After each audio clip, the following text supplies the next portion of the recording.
Don't blame yourself. You should blame myself to be so late. Okay, good. Let me stop. Mute myself now, and then.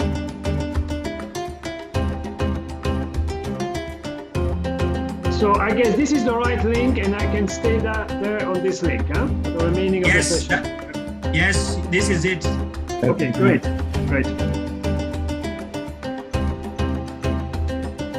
Good morning, Ed. Oh, hi, Joseph. Good afternoon. Hi, this is Duncan. Oh, Duncan. Yeah. Hi, Ed. Oh, finally. Yeah. The camera works. Hey. I can see Joseph. Duncan, I can't see you yet. Can you see me now? Let me see. Yes, I can see you, Duncan. Great. Right. Nice seeing you. Nice seeing you. Hi all, we've started the live stream, so just know that you're talking to everybody in the world who's joining. So please, it's great to hear everyone saying hello, so say hello. Live. We're having difficulty hearing you, Michael. It's very muffled through your mask. You can hear me now? A bit better. Still not very loud. Well, it might be that.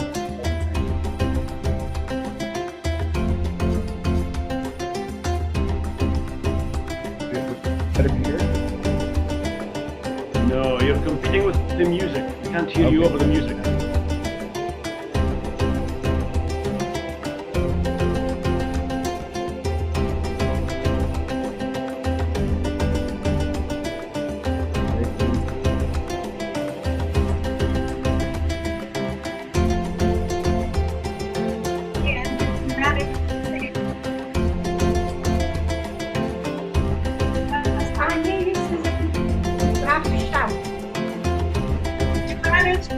Last night, yes.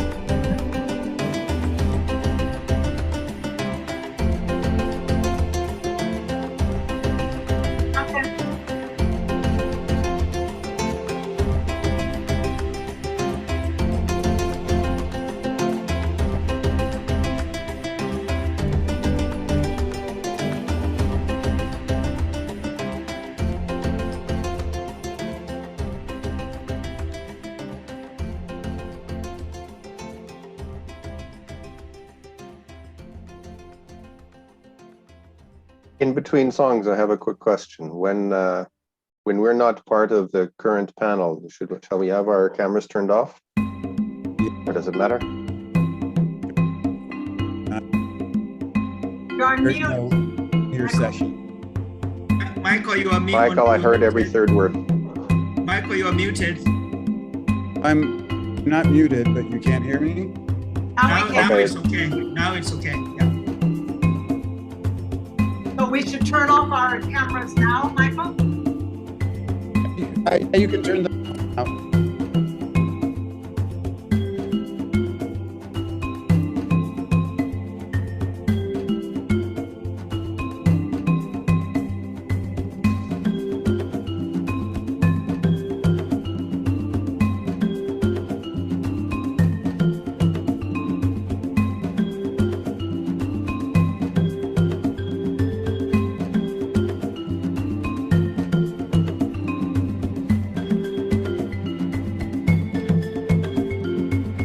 Welcome everybody. We're starting to slowly get some participants in. Good afternoon. If you can introduce yourself in the chat, please go ahead.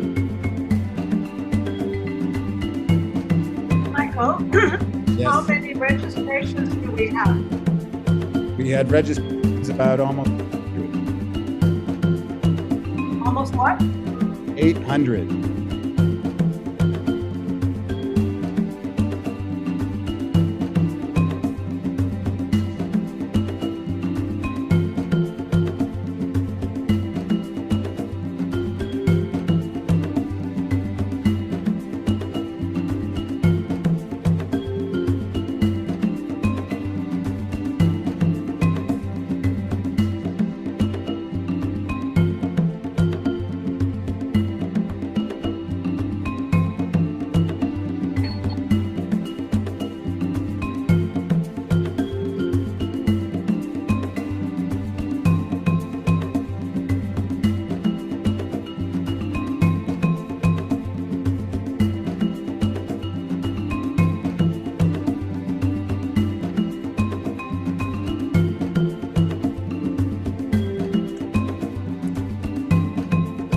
guys.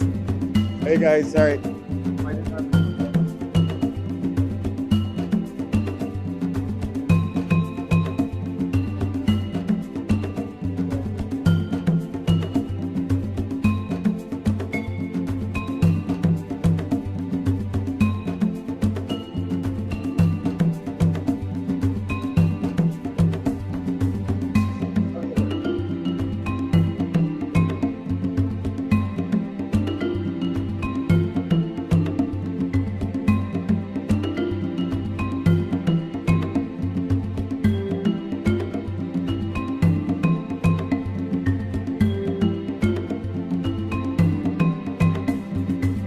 Welcome, Carlos. Nice to see you online.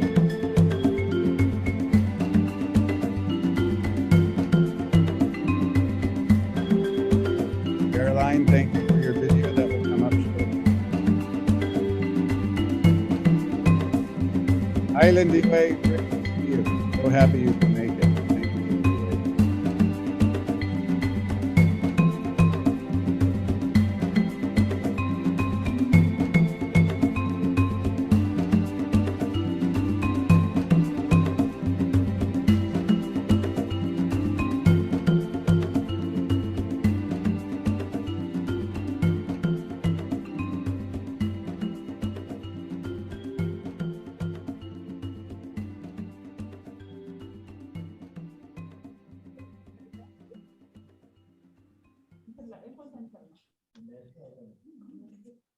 We'll be starting in a couple of minutes, and thanks everyone for introducing themselves. It's really great to see everybody here.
Good afternoon, good evening, good morning, perhaps for some. Welcome, everybody, to this, the official launch of the book, the impact of the International Livestock Research Institute, looking back to accelerate future food systems transformation. We're really pleased you've joined us. I know a lot of people have signed up and we're seeing many participants join in and many old friends and colleagues greeting each other in the chat. Keep it up. My name is Shirley Tarawali. I'm Assistant Director General at ILRI, and I'll be your moderator today. Let me first quickly dispense with 4 tech tips. Put your full name and organization in your signature. You'll see some questions and comments in the chat as we go along. Please feel free to join that. And I've seen that happening really well already. The session is being recorded, audio, video, and chat, and anything you think is a private chat will also be visible to the organizers. If you can't see or hear, close everything, your Zoom or your other programs, and try again. So with that, some of you may have been present a few weeks ago, last month or so, when we co-hosted with the World Bank a high-level roundtable that looked at some of the content of the book and how it informs livestock research in the future. At today's official launch, we're going to hear more about the science that's profiled in the book, covering over 4 decades of work by ILRI and its predecessors, the International Livestock Center for Africa, ILCA, in Ethiopia, and the International Laboratory for Research on Animal Diseases, ILRAD, in Kenya. And the integral, essential partners, many of you online today. We've assembled 3 great panels, each of them convened by lead authors and scientists, covering 3 main research areas.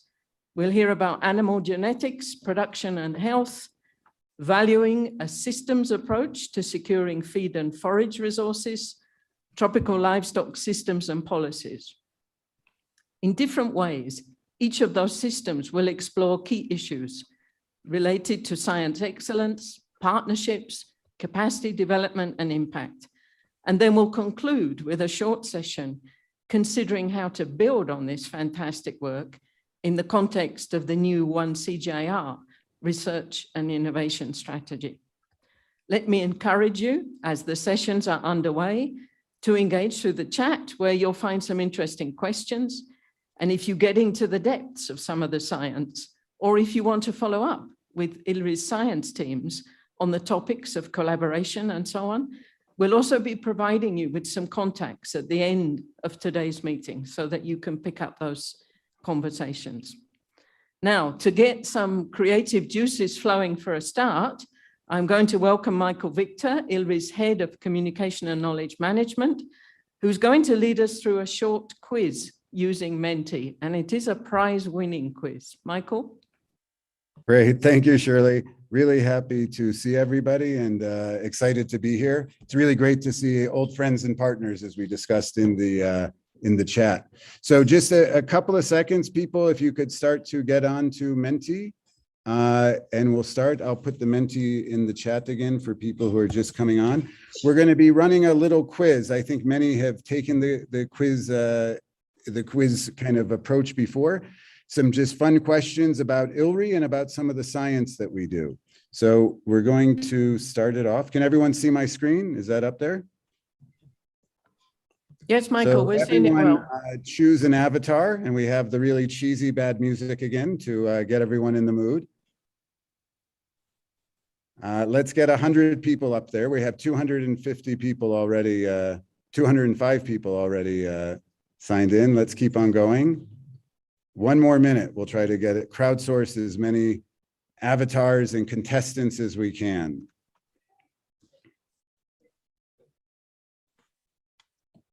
Excellent. Let's keep on going. 30 more seconds. Let's get a couple more people in.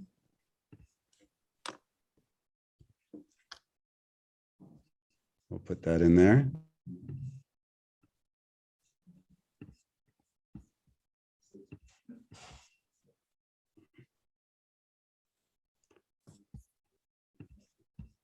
Okay, we're slowly getting on there. We're getting a lot of avatars. Okay, I think we're going to start now. So the first question is going to come up.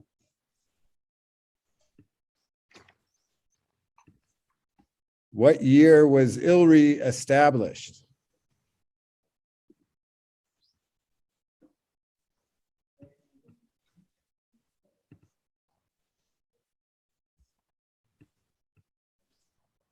Let's see who gets it.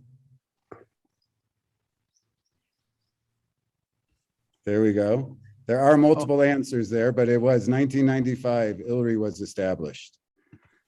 Okay, let's go to the next one. I hope people are getting on.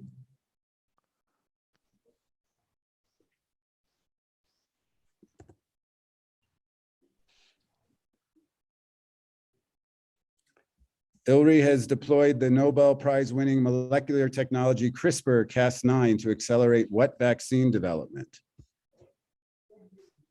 For all our epidemiologists, vaccinologists.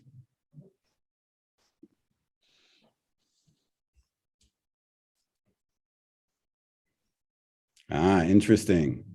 Still.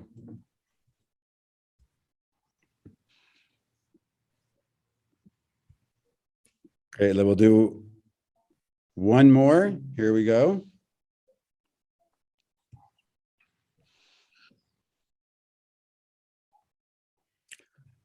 What is the total amount of money invested in global livestock research for ILRI, ILCA, and ILRAD?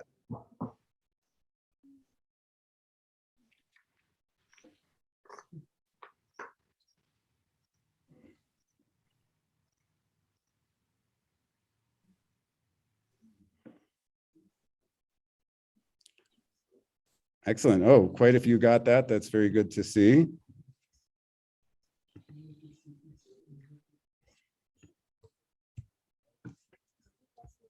So I think we're getting the leaderboard here.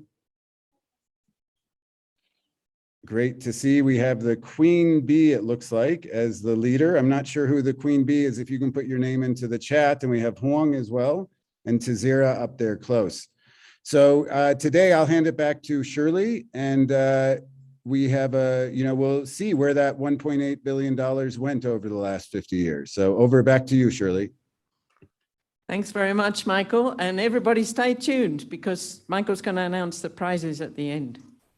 So to get us started now, let me welcome ILRI Director General Jimmy Smith to give us some opening remarks, to tell us about why we've prepared this book.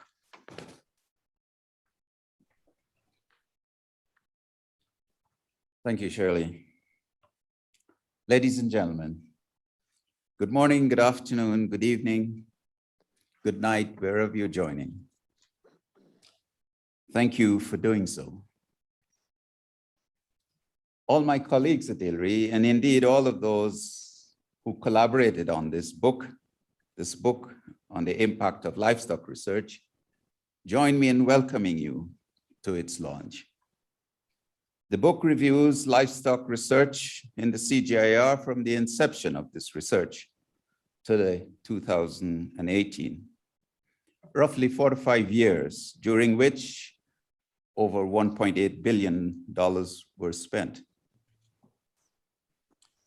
Shirley already referred to the fact that this work embodies ILRI's predecessors, ILCA and ILRAD.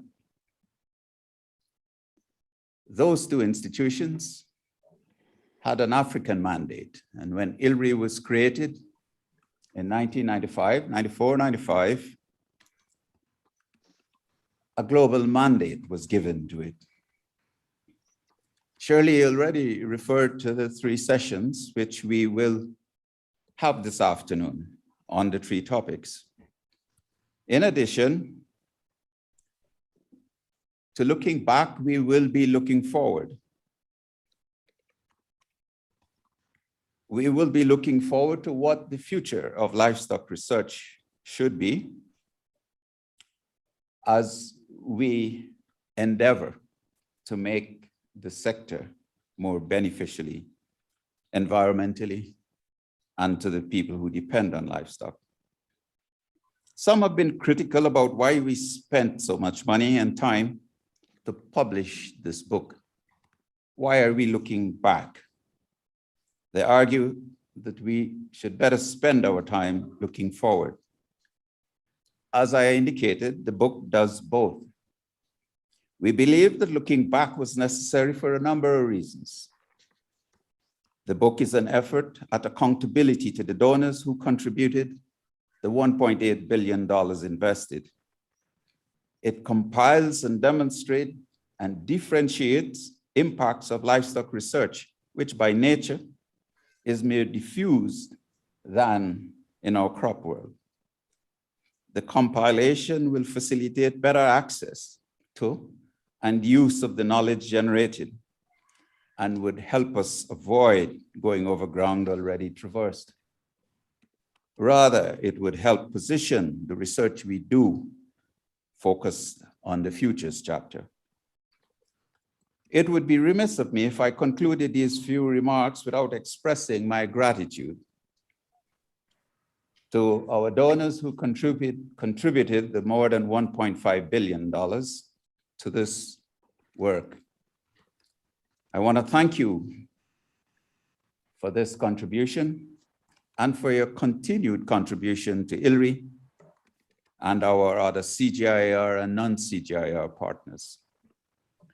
I want to thank too the editors, John McIntyre and Delia Grace Randolph, and the copy editors, Susan McMillan and Hector Patel. I also want to give a shout out to my predecessor DGs, boards, chairs, and board members, and indeed all the staff. I nostalgically looked at some of the names joining the launch today. Do let me also say a word of thanks to Ian Wright, who I asked to help me manage the effort to get this book published. Moderator, ladies and gentlemen, it has become fashionable in some quarters to disparage livestock production and consumption. Yet we know that whatever we think about livestock, good or bad, they're not about to disappear soon. New research and innovations will be absolutely needed to accentuate what is good about livestock and ameliorate what is bad about livestock. Thus, whatever our disposition to livestock, we are united in the purpose of the new research and innovations. These are to make the livestock sector more economically, socially, and environmentally sustainable. Ladies and gentlemen, thank you for joining us at this launch.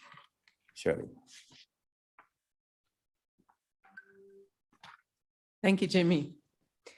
Jimmy mentioned Ian Wright. Ian is ILRI's Deputy Director General, and he was the conductor, as Jimmy said, of much of this work. So we're really pleased that Ian's going to join us online, and he's going to give an introduction that will orient us towards what's to follow in our exciting session. So Ian, are you there?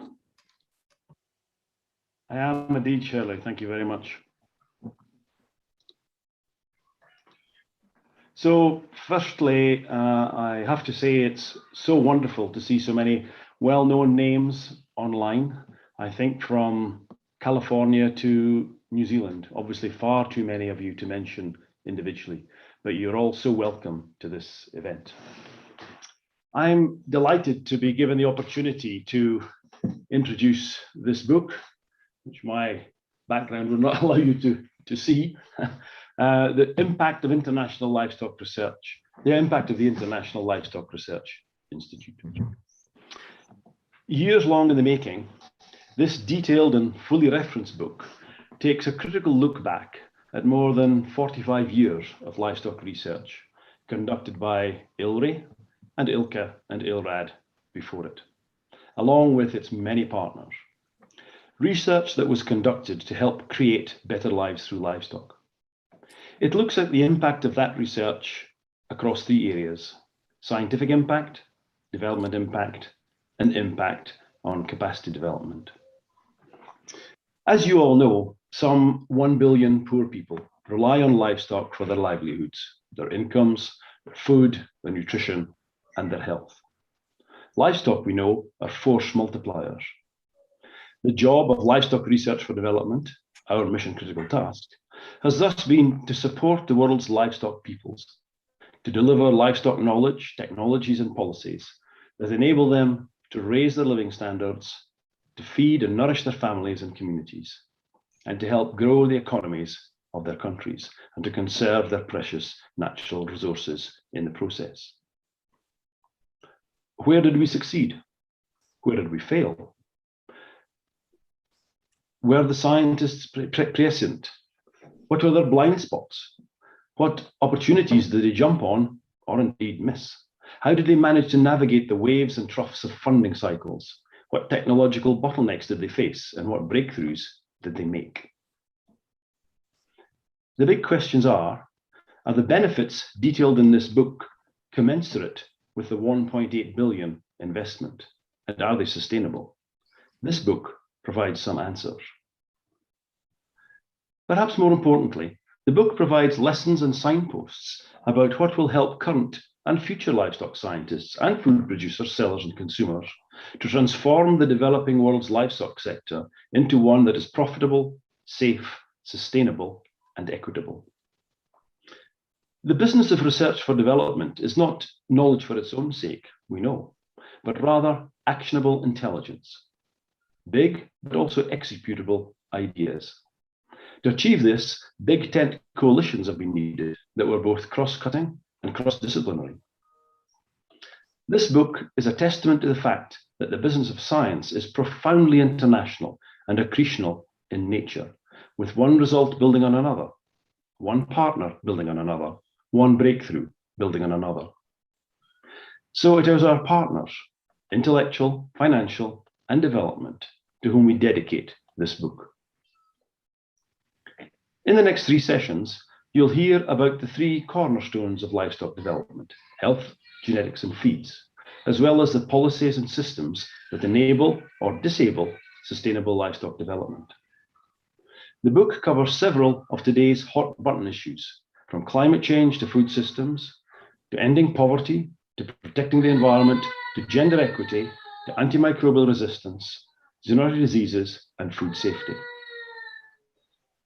The book covers livestock science from back in the day when technicians laboriously made DNA in plastic buckets in the lab, to today's use of synthetic biology, from communication by telex to today's ubiquitous mobile phones and internet, from a focus on male heads of families to putting women at the very center of food systems, from the physical to digital worlds. What has endured across all these decades and eras is scientific commitment. Commitment to building the foundational knowledge, expertise, technologies, and policies for a better world. I want to acknowledge the commitment and the dedication of the thousands of scientists who have contributed to the research chronicled in this book.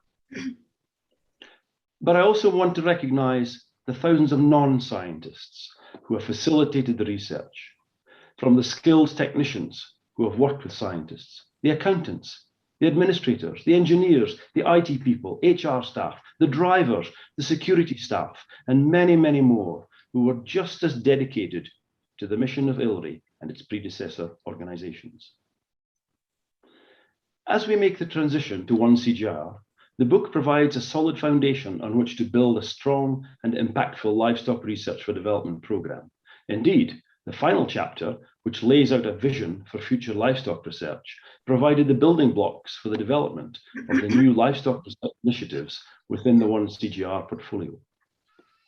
We all want to build a better, more sustainable and fairer food system. This book is helping CGIAR and its many partners to build the evidence base needed to ensure that livestock plays its critical role in those future food systems. Thanks, Shirley, and back to you. Thanks very much indeed, Ian. And indeed, we would have loved to have so many of those thousands of people to be part of this, sharing their stories. Not possible, even the authors and contributors to the book. But as we get into the science for each of these sessions, we're going to begin with a short video where we did give an opportunity for some of the other chapter authors and contributors to share a few remarks. So as we begin our first session, Animal Genetics, Production and Health, Let's have a short video now, I hope.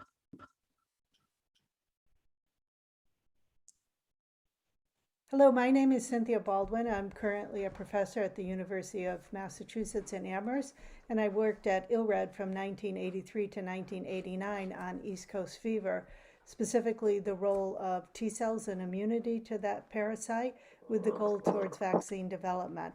I contributed to Chapter 3, the impact of immunology and immunoparasitology, including tool development. Hello, my name is Samuel Black. I'm a professor emeritus of the University of Massachusetts at Amherst. I also worked at ILRAD from 1979 to 1989. I contributed the chapter on pathogenesis of animal African trypanosomiasis. I work in how trypanosomes suppress immune responses. The goal is to learn how to prevent this and thus improve the capacity of cattle to control trypanosomes. Hello, I'm Lucilla Steiner and I'm a principal scientist at ILRI. I started working at ILRI in 2009. So the chapter I worked on was transboundary animal diseases. And that's all for me. Bye-bye. My name is Phil Toy and I'm a principal scientist at ILRI. And I was one of the authors on Chapter 6 of the book, The Management and Economics of East Coast Fever. Research at ILRI on East Coast fever has had a major impact on our understanding of the disease and on bovine immune responses more generally, and it underpins ILRI's role in the development and deployment of ITM, the only commercially available vaccine against East Coast fever. Thank you. Great, thank you. So this first session is convened by Ed Regge, currently CEO of Emerge Africa, and Ed's a former ILRI Biotechnology Director. And he'll be working together with Hector Patel, who's ILRI scientist and bioscience communication manager. Ed and Hector, it's over to you for this session. Thank you, Shirley. Thank you, everyone. I see 278 people. Wonderful.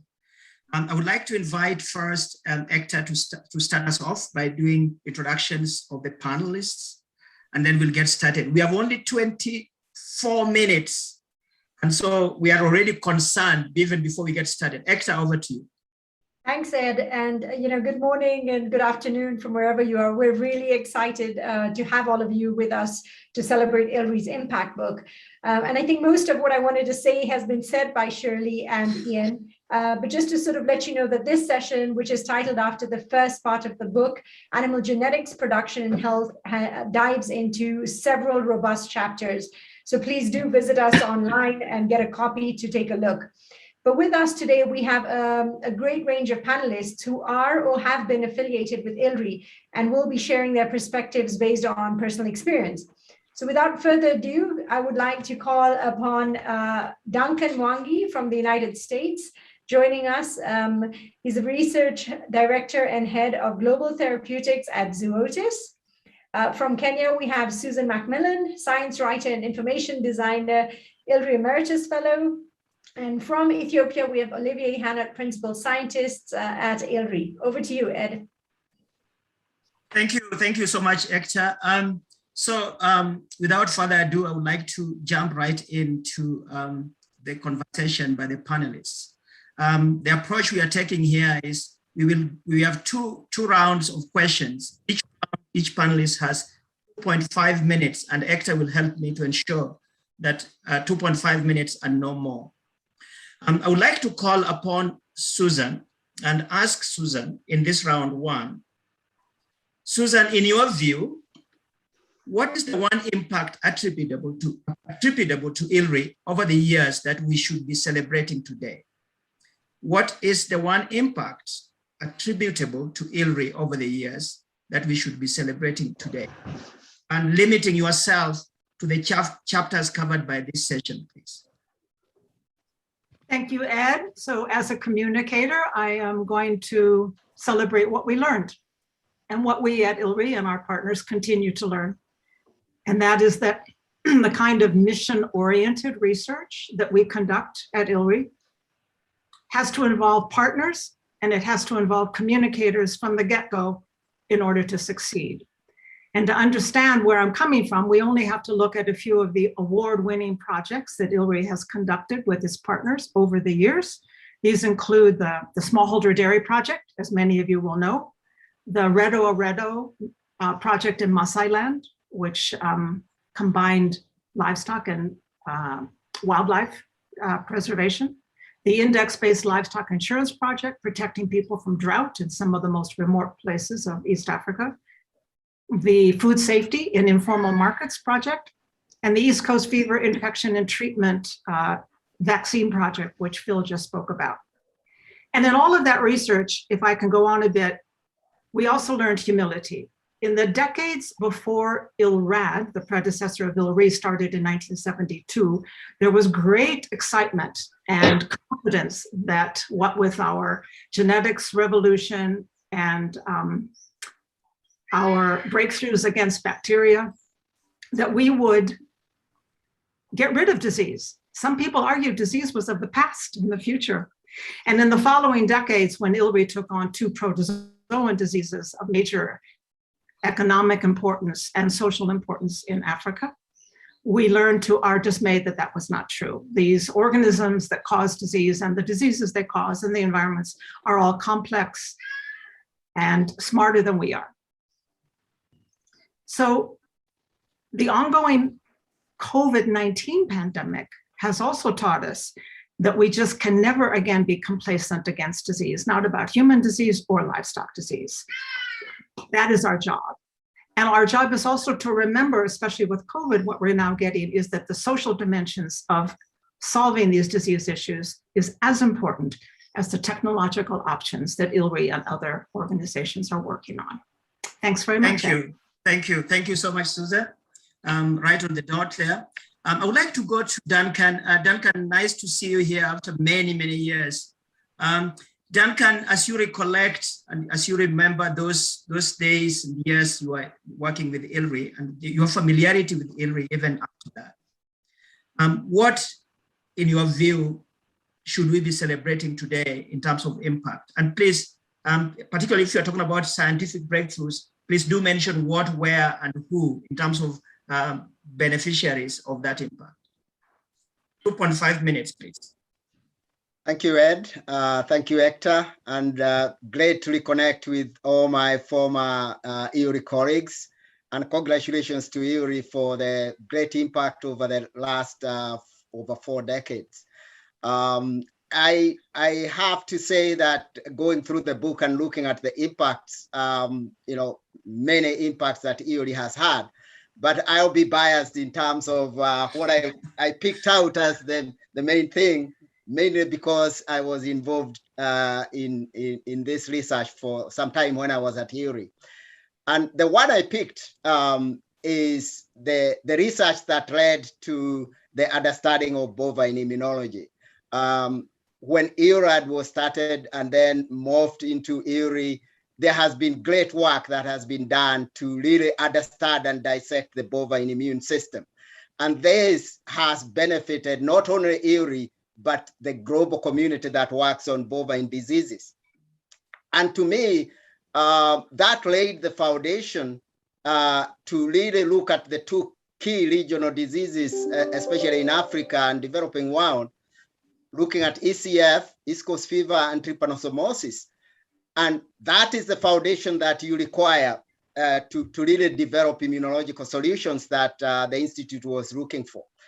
So it has been great impact. You look at the publications, it's great to see C.D. Baldwin and Sam Black and Phil Toy, who have worked in this area, and many other scientists, and to celebrate what that has resulted in. The development of infection and treatment method of control for East Coast fever, as Phil mentioned, but also laying the foundation for 2nd generation vaccines for East Coast fever as well. Working in the industry, I know that having that foundation is very important to put the launching pad for a successful development of a vaccine against such diseases. Now, adjacent to that is the other aspects that ILRI has worked on, looking at the epidemiology of those diseases, the immunogenetics, the genetics, the diagnostics for those diseases, and all that, looking at integrated solutions for control of diseases is key, because one solution is not enough. It's the integrated way it is the integrated solutions when they come together that you get that solution that the institution is looking forward to. So really looking forward to results coming out from this research on understanding the immunology of diseases and laying the foundation for vaccine development. Thank you so much, Duncan. So Duncan, without a blink, Duncan believes that it is the foundation that ILRI and the predecessors set in creating an understanding, a solid understanding of bovine immunology. And that has underpinned some of the subsequent successes that could also be celebrated. But he went back to the foundation that has been able to allow us to do that. Thanks so much, Duncan. Olivier, on your part, what do you think is worth celebrating? If you look at the entire book, what should we be celebrating today? What hits you as the one thing from your side that we should be? Thank you, Ed. 2.5 minutes. Yes, no, I promise I will be less than 2.5 minutes. No worries. No, thank you very much, Ed, and a great hello to everyone attending the meeting. Some of the names are familiar, some of them are not, but it's fantastic that there are so many people around. I've been so fortunate to be associated with ILRI for so many years, but the impact I would like to really report here is the development impact of the genetic programs. And this one really lies on the shoulder of two other impacts, our capacity building impact and our science impact. Without good science, without good capacity building impact, there will be no development impact. And what I want to emphasize here is our impact we had on productivity, on the improvement of productivity of our livestock species. Over the years, ILRI has been engaging in new, innovative breeding programs. It can be on small ruminant, sheep and goat, with the development of the community-based breeding programs led by ICADA and ILRI, led by colleagues like Okeo, led by a colleague from ICADA as well. This program is impacting daily the livelihood of people in today more than 10 countries. It is the dairy crossbreeding program in East Africa. It is the ACGG, African Chicken Genetic Program, and its follow-up TPGS program, which is now involving countries in Africa, but also in Asia. It is the big breeding improvement programs in Uganda. So thanks to our output, our scientific output and our capacity building output, thanks to the partnership, the very strong partnership that we do have with national partners, but also with FAO or AUI-BAR, we are now implementing on the grounds the output of our science. And this is really impacting the livelihood and improving the livelihood of the people. Thank you. Thank you so much, Olivier. Again, you stayed in the domain of your work, and you believe that ILRI has had great impact in the work that it has done in livestock genetics. And you have named a few, including applied application of those principles, those lessons in some countries, for example, community-based sheep breeding in several countries across the region. Olivia, I'm going to stay with you. I'm going to stay with you and ask you the second question. I'm going to go backwards now. I'm going to reverse the order, and I'm going to ask you the second question. Going forward and taking into account the emerging challenges that we all know and we face and we witness every day, and the opportunities that we also see, including opportunities that are technological, but also other opportunities. What is one area ILRI, what is the one area that ILRI should position itself to make a contribution in going forward and taking account of emerging challenges and opportunities we see. And as you do that, could you also comment on two other things? What might come in the way as we try to harness those opportunities or address those challenges? And what could we do to mitigate those? 2.5 minutes, Olivier.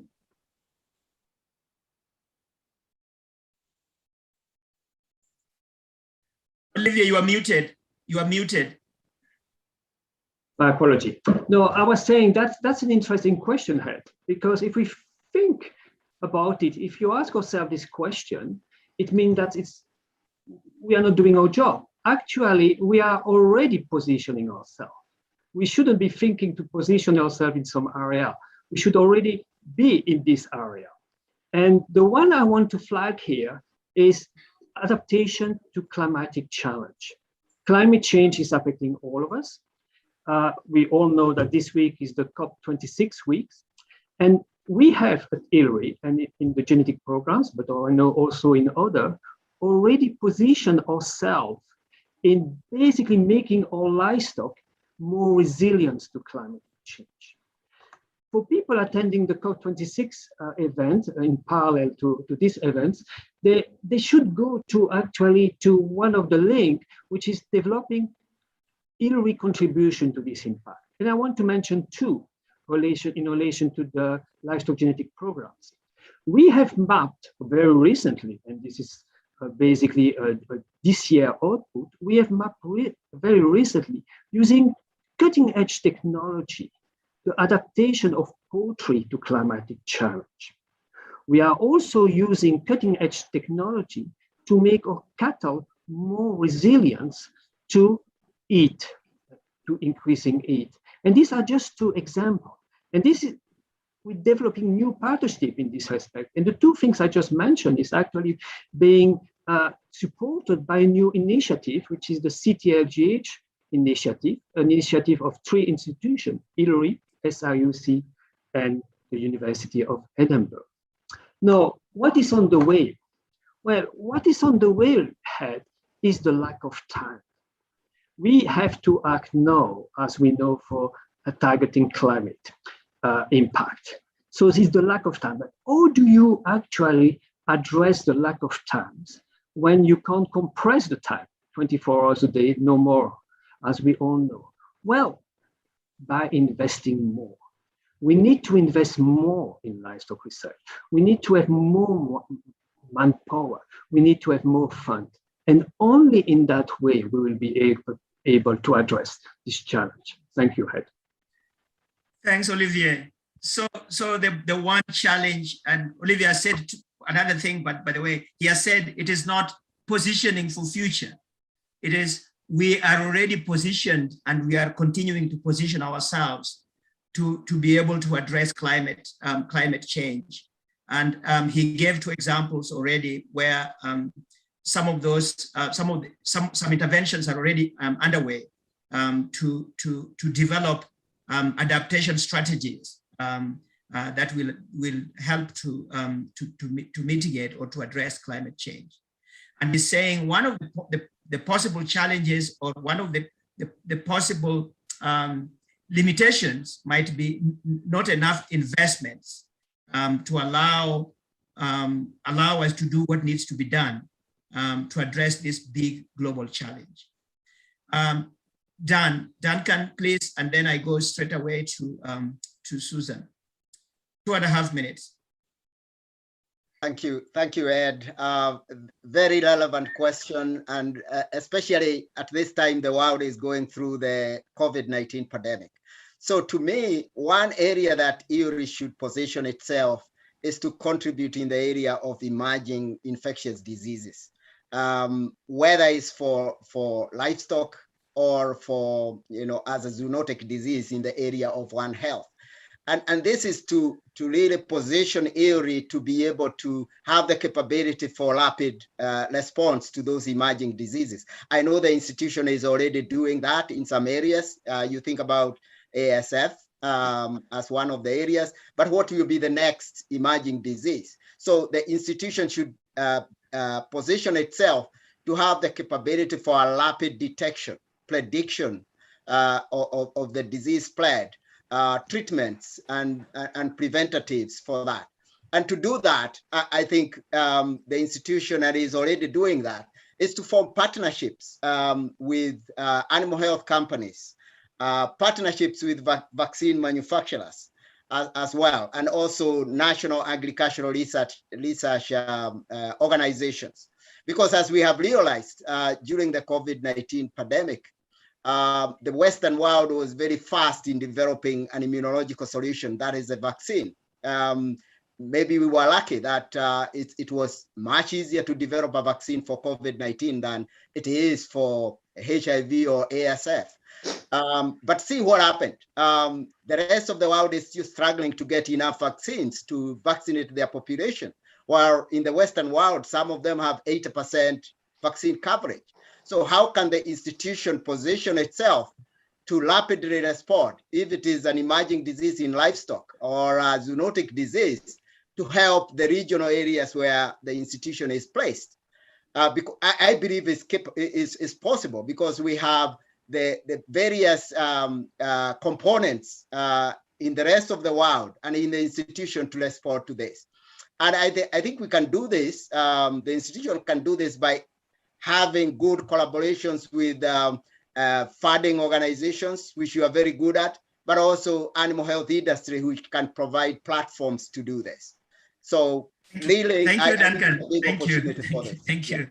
Emerging zoonotic diseases, and you're saying partnership is going to be critical in order for ILRI to position itself to contribute significantly to addressing emerging zoonotic diseases. And you, as you say, ILRI has experience in that area already. One Health is one partnership model, but also direct engagement of private sector, animal health, animal industry, and so on and so forth. Susan, we have only 2 minutes left, and actually I'm being generous even in so, but you have to come back, Susan. What is your response to this question about what ILRI should position itself to do going forward? And quickly, Ed, I agree with Olivier that we're already on the way, but 3 areas: educate the rich about the depth and breadth of material poverty in the world and what livestock can do, continue to do that, to alleviate that poverty. Speak truth to power and everybody else at the same time about the blunt truths, the real power asymmetries, the real costs, the real trade-offs in smallholder livestock development, as well as the benefits that we know. And thirdly, leave no one behind. We're in this for everyone to win in the world, not just for our target community, but for the whole world. And also for the animals that feed us so well. We're in it for them as well. So what could hurt all of this is disinformation campaigns like we're having today, or misinformation campaigns. Let me just say that the acceptance of scientific facts that you all know about livestock or about anything else, they're not a given. Livestock facts are asserted, they are protected, and if not, they are assailed on all sides. And our job is to keep speaking every day as a science organization. It's nobody else's job, it's ours.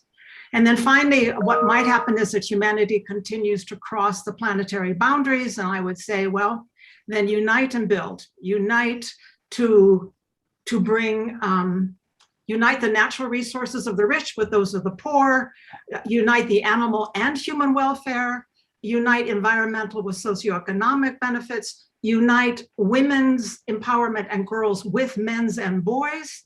Only if we unite all of that together are we going to win. And to do that, I think we need to build trust, we need to build bridges, and we need to build vision. Thank you. And the truth to power. I love that. I really love that. Speaking truth to power, removing all these boundaries that have actually atomized the world into different parts and different classes and different sorts of categories. Thank you so much, Susan. Well said, well spoken. I would like to now go back to my colleague, Hector. Hector, I wanted to summarize, but I've seen you have warned me that we don't have time. I will not attempt to do so. So is there anything you want to say as we hand over to the next session, Hector? No, before we hand over, I just want to say a lot of people have echoed the same things that we've been saying. Duncan's point makes reference to sort of the position we're moving in, and ILRI's One Health strategy does speak to some of these things. So the future looks good. Over. Thank you. Thank you. So with that, Hector, we hand over back to Shirley. Shirley, thank you. We have overused our 25 minutes and over the remaining time to you. Thank you. Thank you so much, Ed, Hector, Olivier, Susan, Duncan. It was a very well used 25 minutes. Yes, thank you, the panel. Thank you so much. Wonderful. Great job, and really inspiring messages from all the panelists. Thank you. But of course, great breeds, healthy animals, they're essential, but we've got to feed the animals as well.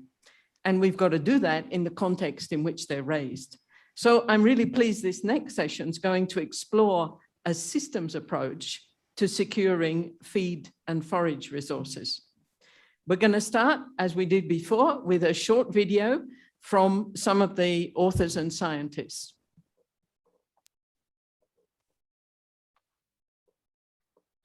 My name is Janila. I'm a groundnut breeder at ICRISAT. I work for the Impact Book chapter on multidimensional approaches for crop improvement, and I was involved in the work that delivered mainstreaming of fodder quality traits in the breeding pipelines of grain, legumes and dryland cereals, and release of a groundnut variety recently, Kalinga Groundnut 101 in Odisha state of India. Adoption of this variety by smallholder farmers would improve their incomes, livestock productivity, environmental sustainability, and climate resilience, as this variety is disease resistant, drought tolerant, and has high yield, halm yield and quality. Polly Erickson, and I lead ILRI's program on sustainable livestock systems based in Nairobi. I led the writing of 2 chapters. The first was on climate change and livestock, documenting a long record of groundbreaking research conducted by ILRI and partners.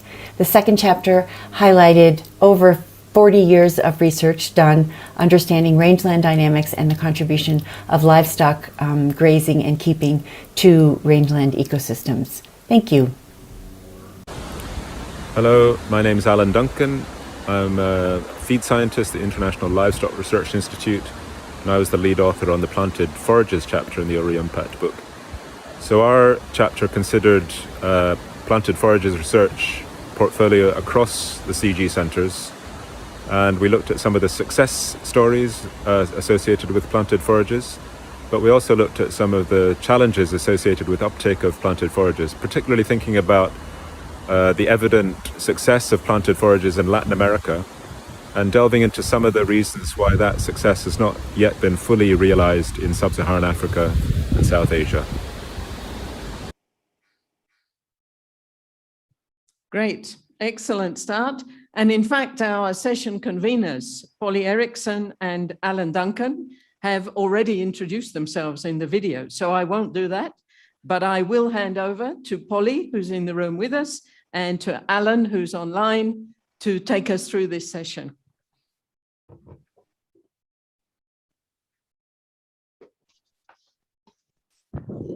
Good day, everybody. So we're going to begin the session with a brief overview from Alan Duncan. So if we could get the camera on Alan, please. Good morning, everyone. As Polly mentioned, or as Shirley mentioned, this session is about the impact of livestock feed research at ILRI and the CGIAR centres. And Shirley alluded to the fact that feed is a systems issue and it can't be considered in isolation. So yes, feed is about improving livestock productivity, but feed also has a strong environmental dimension. And as my colleague, the late Michael Blimmel, often used to say, feed is at the very intersection between livestock production and the environment. Now, feed is a key issue across all livestock systems, and the feed options we have at our disposal include the rangeland resources, planted forages, straws and stovers from arable crops, agro-industrial byproducts and trees. And we have work going on all of those options across the CGIAR centres, from work on dual purpose crops to development of new planted forage cultivars, maintaining forage genetic resources, and also the governance issues surrounding feed and rangelands.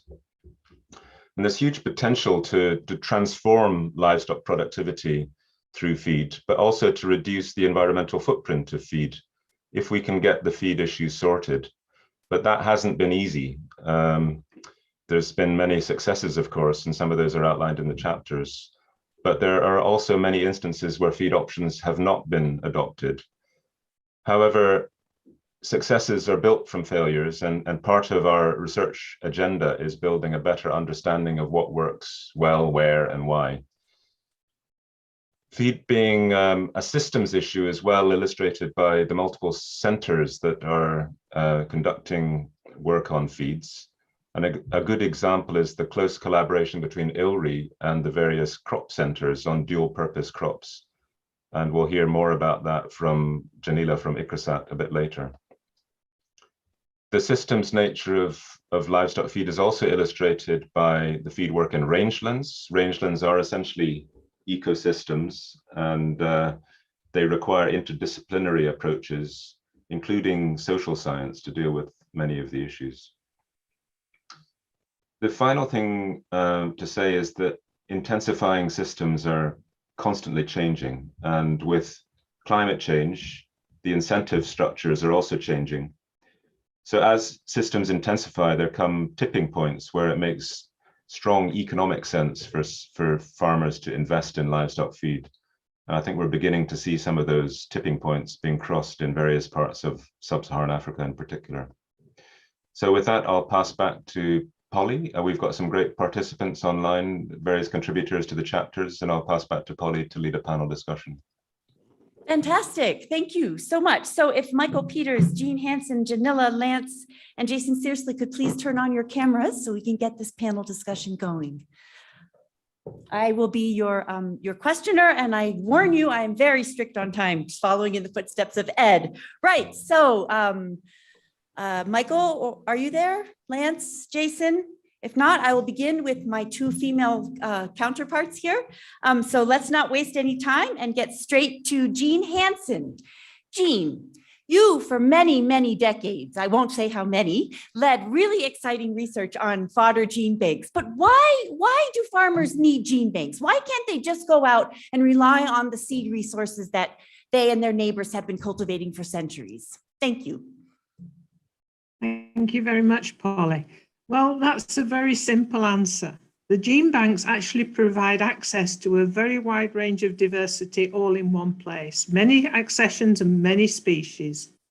These can be used for selection and breeding, and then through seed production, they can be actually delivered to farmers. And farmers often have many problems to access good diversity, good foragers to feed their livestock.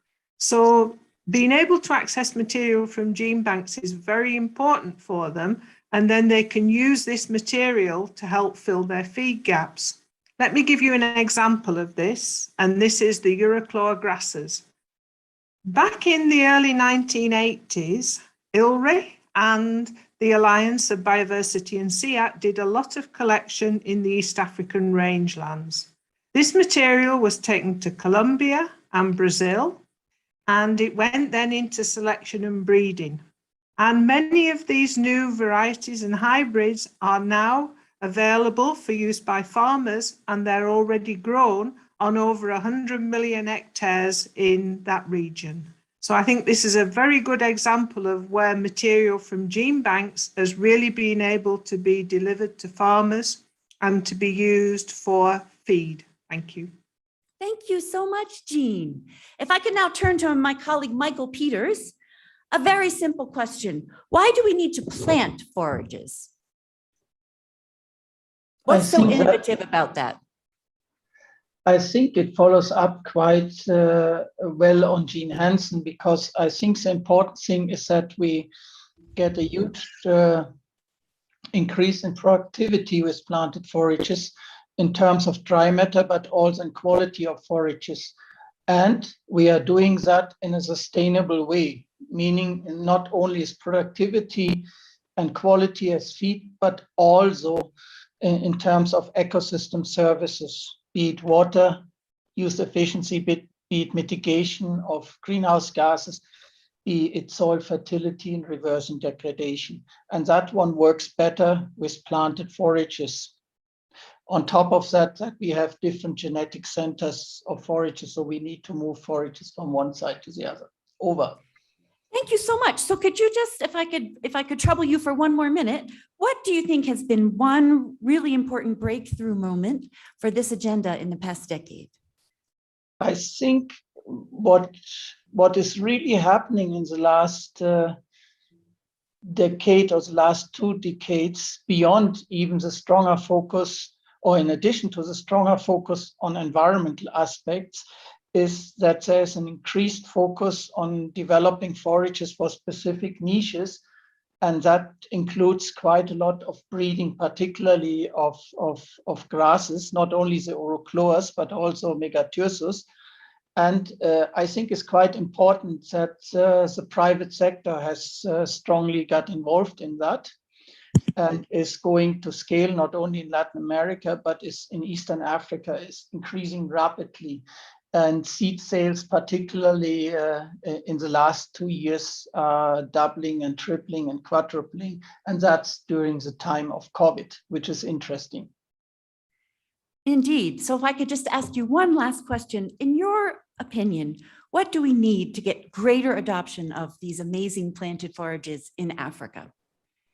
Also quite an easy response for me, at least. I think one is continued awareness creation, because many people don't know about it yet. And then the second, which is quite related to that and also links to the private sector, is to go to scale. And for that, we need functional seed supply system, which also includes vegetative planting material, because it doesn't help you to be aware and then you cannot move. Excellent. Thank you so much, Michael. So now, speaking of niches and true innovation, if I could ask my colleague Janila from ICRISAT to kindly put on her camera. Thank you, Janila. Lovely to see you. Thank you for being with us today. So the late Michael Blumel, who was dear to so many of us, was known for his groundbreaking work with crop breeders to explain how livestock are important consumers of the residues, which perhaps crop breeders might neglect. So would you be able to share with us an example of how this perspective and this recognition of livestock as important transformed some of your own work? Thank you. Okay, sure. Look, the ICRISAT's mandate crops, sorghum, pearl millet, finger millet, groundnut, are important food feed crops for Asia and Africa, particularly the dryland tropics. And for impactful work on some of these crops, we have been awarded Africa Food Prize as well. While we're doing all this great and good, it's a conversations we had with Michael Blumel, I think for more than a year, 10 years back or so, has enabled us to mainstream the fodder quality traits in the breeding pipelines of these food feed crops. That was really important. And one example which I can cite is from my own work in groundnut, wherein we have released a variety which not only has disease resistance and drought tolerance, but also has good hulm quality. You know, this acceptance for hulm quality as a criteria for variety release and selection has come from documentation of studies which late Michael Blumel has done with the crop breeders. It has been established that the milk yield with improved quality fodders can go as high as 11% in a state in Andhra Pradesh. So yes, I mean, this collaboration and this articulation has really helped the crop breeders to mainstream the fodder quality traits in the breeding pipelines. Thank you. Thanks. So if I could just trouble you, if there's one challenge that you are poised to overcome in the next decade, what would it be? What would it be? So one challenge would be making this selection criteria cost effective so that we can routinely use it in the breeding programs, so that when we have the product out for the product profiles for the different target ecologies. So, I mean, all these products have been tested for this and selected. Yeah. that I would see as a key thing for the crop breeding teams.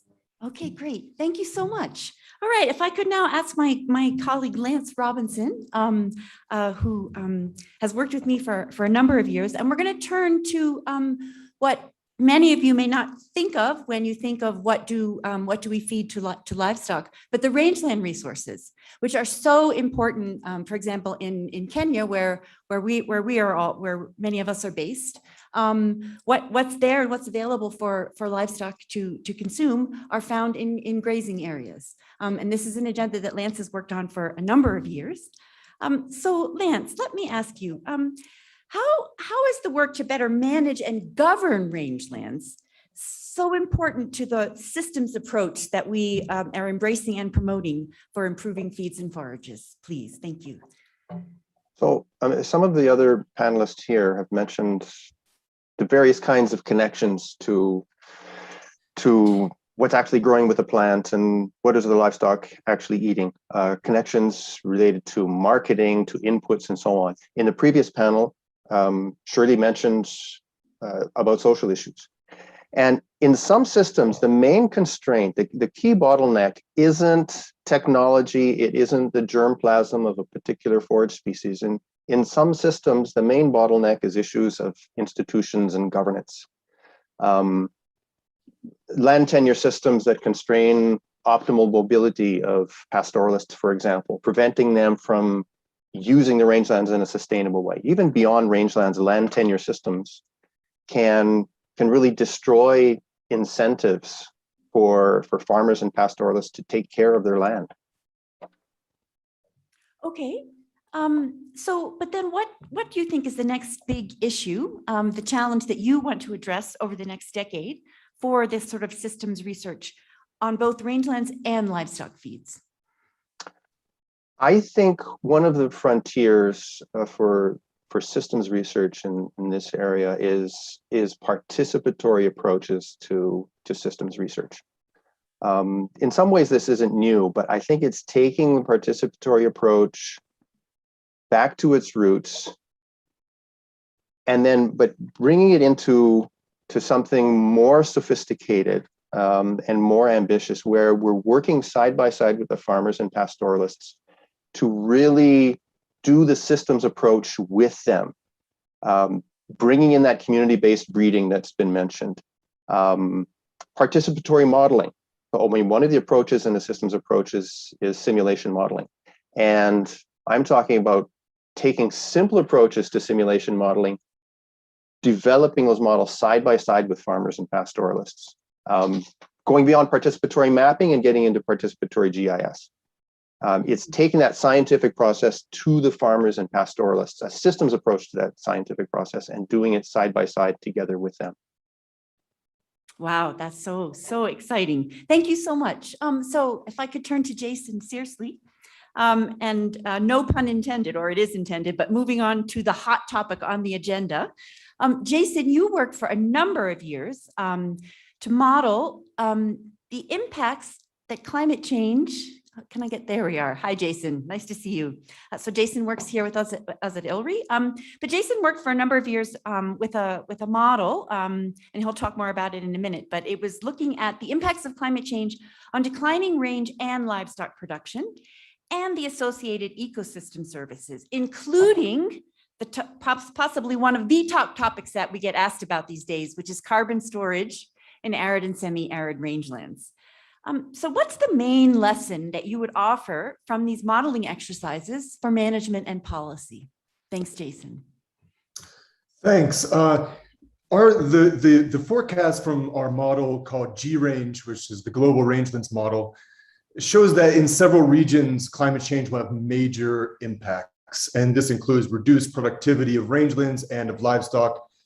And so these trends underscore the importance of effective land management, but also that management needs to be robust to climate change and other stressors. And so as linking to what Lance said, in communal grazing lands, much of this robustness will come from the key roles of producer institutions at local level. In addition, I'd say that adaptation to climate change needs to be at the forefront, since this is the selling point for producers, while any mitigation that's accomplished will come largely as co-benefits of adaptation. So currently, semi-arid rangelands can support carbon finance feasibly. However, within the next 30 years, the rate of sequestration is going to slow down and even stop as they become more arid. That is for sequestration into soils. And so if we, in arid rangelands, our options are not a lot better. Deserts although under climate change, the arid zones will maintain their productivity according to our forecasts. But deserts and other arid rangelands are less vulnerable to degradation, and so they have less degradation to overcome in terms of sequestering carbon into the soil, but they also store carbon slowly. And furthermore, we have limited options in terms of the models available, which need to be tested and developed further. And we also need to quantify the intensity of monitoring required in these very arid systems. And so in spite of the forecasted declines in range and livestock production, these land uses will remain the best options for many local producers as aridity increases, since crop production will be affected most negatively. And many farmers may in fact shift to herding as their crops begin to fail. And so, in other words, livestock are not going anywhere anytime soon, and before long they would be needed more than ever.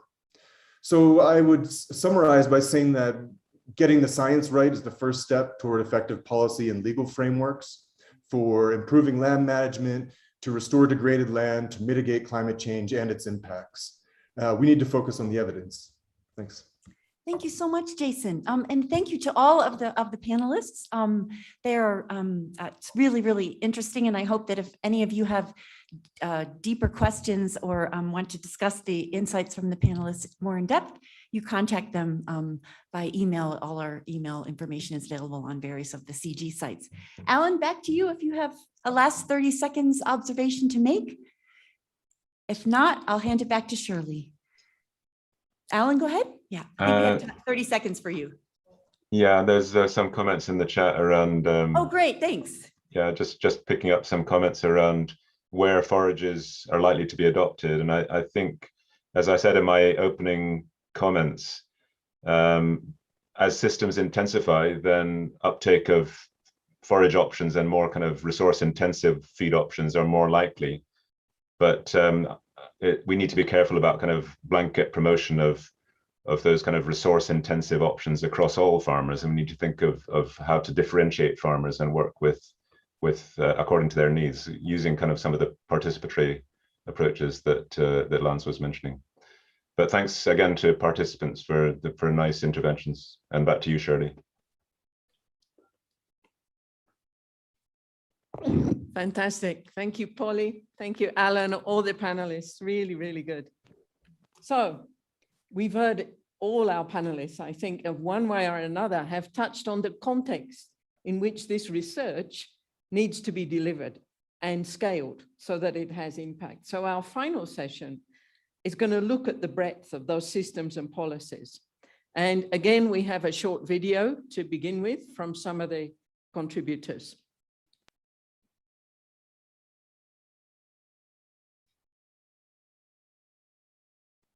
Hi, my name is Simeon Ewi. I am an agricultural economist and currently Regional Director for Sustainable Development for Western and Central Africa at the World Bank. I spent 13 years of my professional career at ILRI, where I headed the policy and socio-economic program. My contribution to the book by John McIntyre and Delia Grace is about the policy and institutional options we identified to improve livestock productivity and the sustainable use of natural resources in the developing world. Catherine Hill, and I'm a social scientist. I worked on the gender chapter, and we looked at the evolution of gender research in ILRI, its predecessors, and in the context of the CGIAR. We also looked at the impacts of this research on policy, science, capacity, and development. What's the importance? To understand gender norms and relations, and to build on the lessons learned from the research to design and implement transformative livestock interventions. Thanks to a wonderful team, and congratulations on the book launch. Hi, my name is Caroline Bossier. I'm an ecologist. I contributed to the African Livestock Systems chapter. The main contribution of this chapter is understanding how mapping of the systems is important towards reducing the poverty and targeting research in the livestock systems. Hi, this is Dr. Ramana Reddy, CEO, AP Coral, India. I contributed chapter 14 of the book, Multidimensional Crop Improvement Program by ILRI and partners. Drivers, approaches, achievements, and impact. This is a game changer in the smallholder system. Thanks to Michael for giving me this opportunity. Thank you, one and all. Great. So to convene this, the last of our science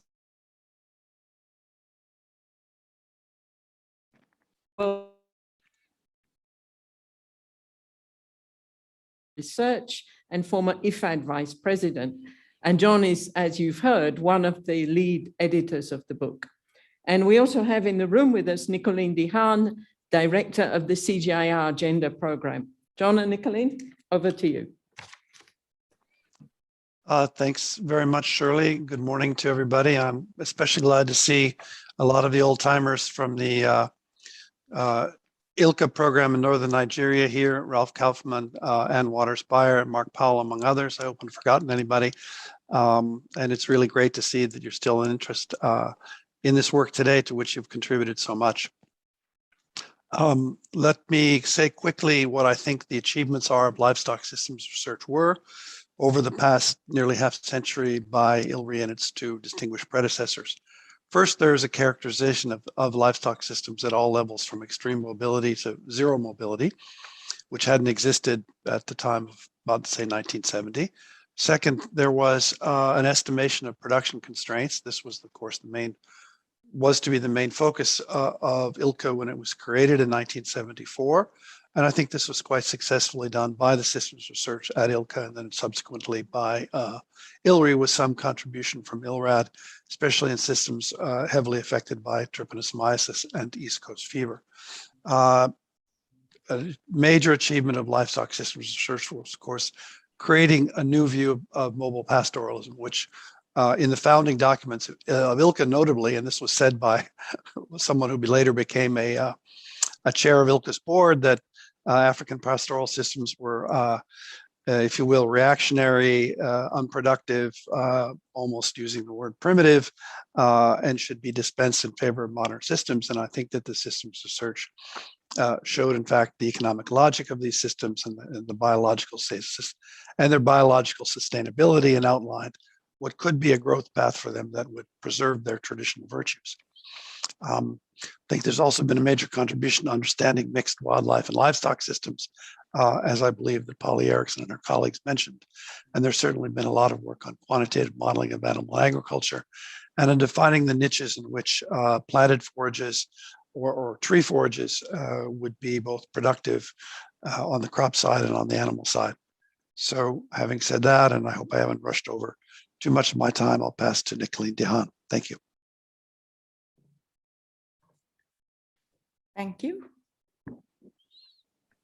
What to say in 2 minutes? I was asked to say 2 minutes on when you have to cover 45 years is quite complicated and quite difficult. Gender research at ILRI, as in a lot of the CG centers, but also across the agriculture ecosystem, has had a lot of stops and starts, stops and starts. And in some cases, these starts would actually lead gender to go to the next level. And I think that's very important. And today we're reaping the benefits of this. Imagine ILRI hosts the CGIAR gender platform. I mean, come on. Thanks, Jimmy, for having the vision to do that. But I would like to start with a personal anecdote on gender and livestock. And one of these moments when I think ILRI sort of changed its mind a little bit about gender and livestock. And I would like to talk about how a disease and a non-livestock livestock changed ILRI's view on gender. It was 2007, and we had the start of avian influenza. So all of a sudden, we had an animal that was not really considered by ILRI at that time, to be honest. Even if you looked at the logo of ILRI, it was a nice zebu. Livestock, little things down there. All of a sudden, we had a livestock that could kill people. We had to sit up. We had to pay attention. So then the next part is, how do you deal with it? Well, you deal with it by finding out who are the owners of these livestock. Women. And for me, that was really a moment where things changed about where women fit. Women were part of this discussion on how you deal with this disease. So like I say, that was one of those moments where ILRI pivoted a little bit more towards trying to understand gender. But throughout the 45 years of research on gender and women in the CG, there are certain lessons that I do want to point out. One of the most important is gender is important in livestock. Women are important in livestock. And I think ILRI has been instrumental in proving and pointing that out, doing the research to show that. And again, we have several people to thank for, including Jemima and Juki, who actually put out the data. Let's not just talk about it, but put out the data. We still need to do more of that, but I think that was a big and an important moment. And that gender issues are important. And with that, I mean, not just women, but the fact that livestock is an asset, that there are issues on ownership, that there are norms and values that fit around livestock. That's important. And that these do influence productivity. And I say that because a lot of these CG centers were built on productivity concepts, but including women in this is important if we want to move forward on that.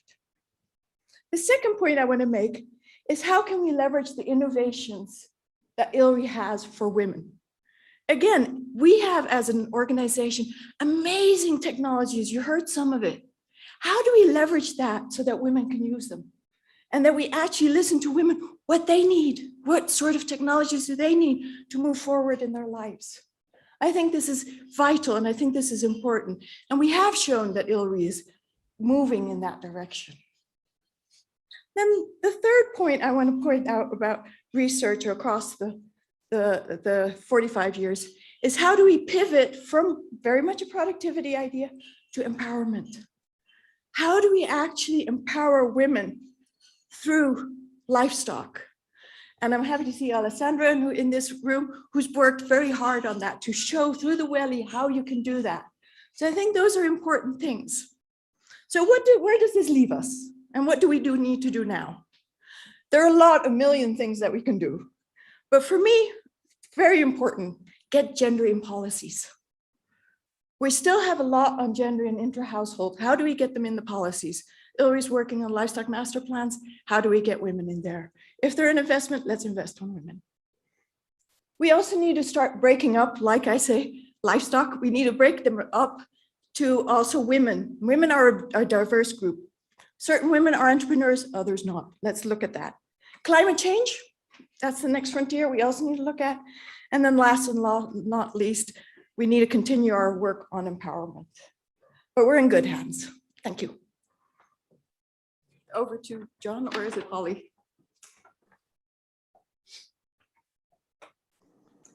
Great, and thanks for that nice handover, Nicolene. So I'm just going to very briefly summarize the chapter that I led along with a number of colleagues, discussing the research agenda on livestock and climate change. So what was the wake-up moment for ILRI around climate change and livestock? Well, I think we all acknowledge that it was the publication of Livestock's Long Shadow in 2006, which was a very influential report put out by FAO, highlighting the very large contribution of particularly ruminant livestock to greenhouse gas emissions and therefore overall to global warming. So this is a report that as an institute, a leading representative of the research community, ILRI had to respond to. And so that started my colleagues Mario Herrero and Philip Thornton and others on a long endeavor to try to improve the data that were used in many of the global models that come up with these predictions and calculations of emissions from the livestock sector. So they spent a lot of time trying to improve the data used in these models and make the point that livestock systems are heterogeneous and that you can't assume that European livestock systems are the same as sub-Saharan African livestock systems.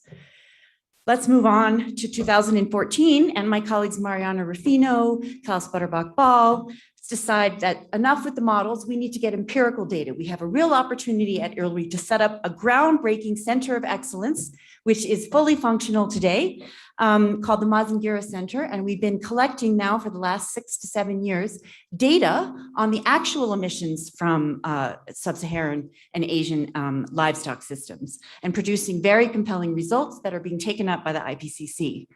But guess what's really on the minds of our government partners and the NGOs that are lobbying for climate finance as we speak at COP26? They're scared to death about the impacts of climate change on livestock production. And so I'm really proud to say that the last bit of this agenda that my colleagues at ILRI have embraced is that we need to do something to help adapt livestock production systems to the current and future impacts of climate change. And in the last 3 to 4 years, we've really seen a blossoming of that agenda, and I couldn't be more excited. Thank you very much. Hi, thanks, John, Polly, and Nicolene. That's really good. It's a great introduction. And now we're going to have some respondents to come in and give their thoughts and opinions on this area. So the first person I'd like to bring in, so we're bringing in Steve Stahl, Joseph Kiraguya, Esther, and then Gerald. So if you guys can all put your screen videos on. The first person I would like to ask is Steve Stahl. We didn't talk too much about policies, but the institution and policies play a key role in scaling up some of these systems. Could you provide some comments on that? Hi, everybody. Yeah, I'd like to talk about that. Yeah, we haven't talked much about policies yet. You know, livestock systems are, of course, more than just animals, plants, soils, climate, but an important part of them is, of course, people that actually make the systems work. And a lot of attention of our policy research has been on trying to improve the lives of mostly rural, resource-poor people.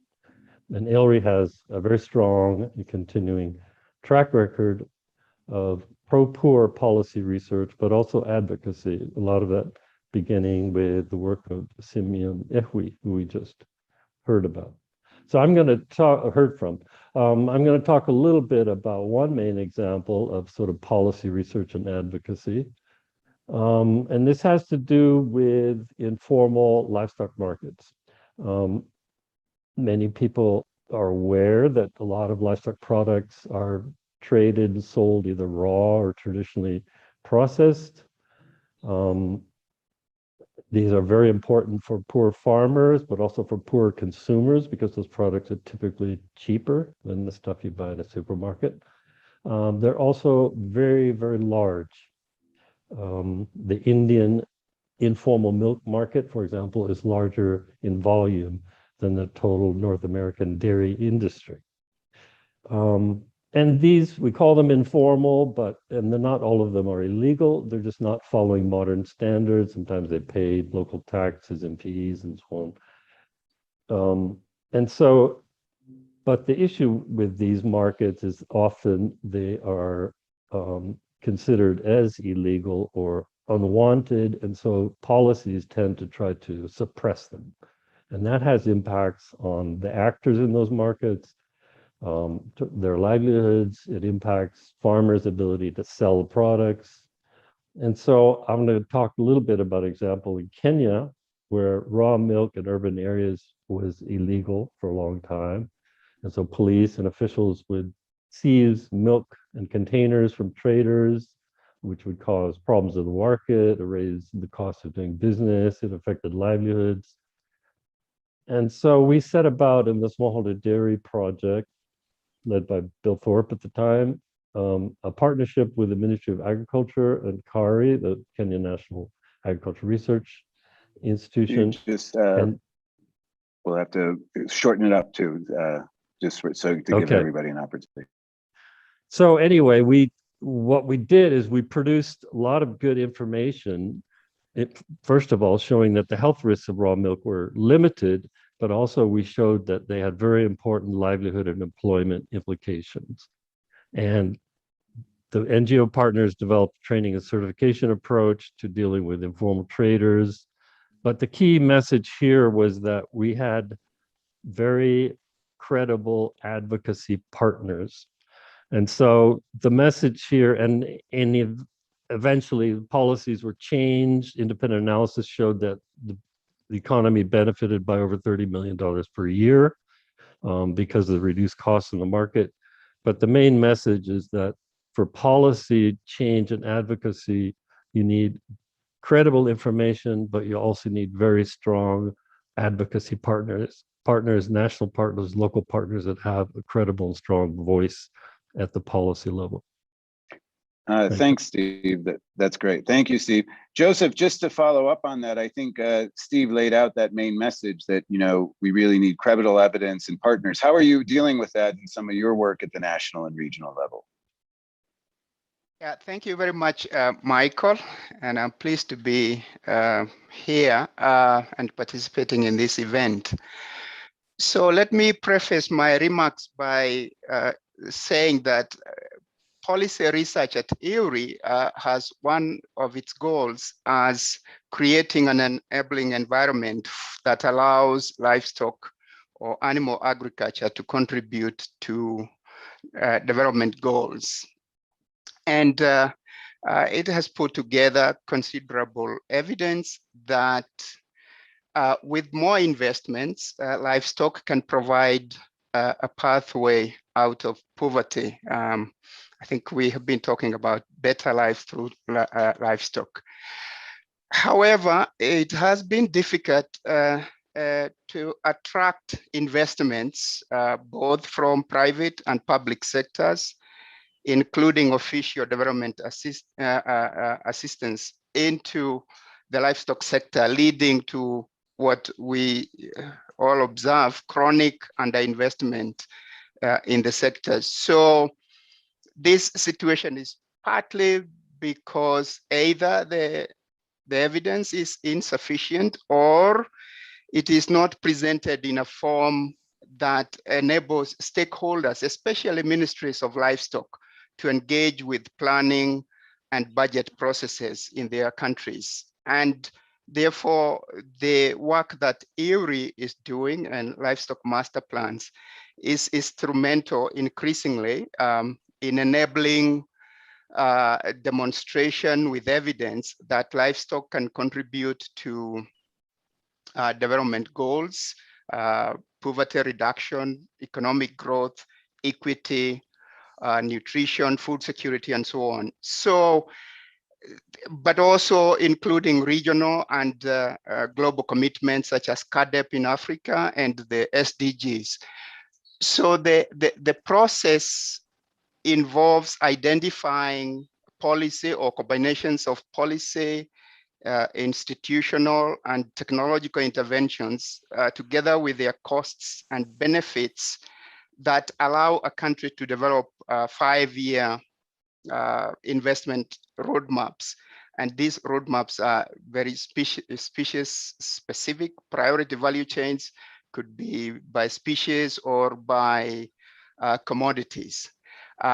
These are country-owned investment roadmaps because the co-creation process involves all the stakeholders. So that process is allowing evidence to really assist stakeholders, especially livestock ministries, to engage outside of the livestock forums and actually talk to treasuries, talk to planning commissions, and so on. One of the areas that please hurry it up. Yeah, we have sure, to move on to some others. Yeah, one of the areas that we have had some good traction is working in partnership with the African Union Intra-Africa Bureau for Animal Resources to help countries develop LMP so that they can better incorporate livestock in national investment plans and also in the CADEP biannual review process.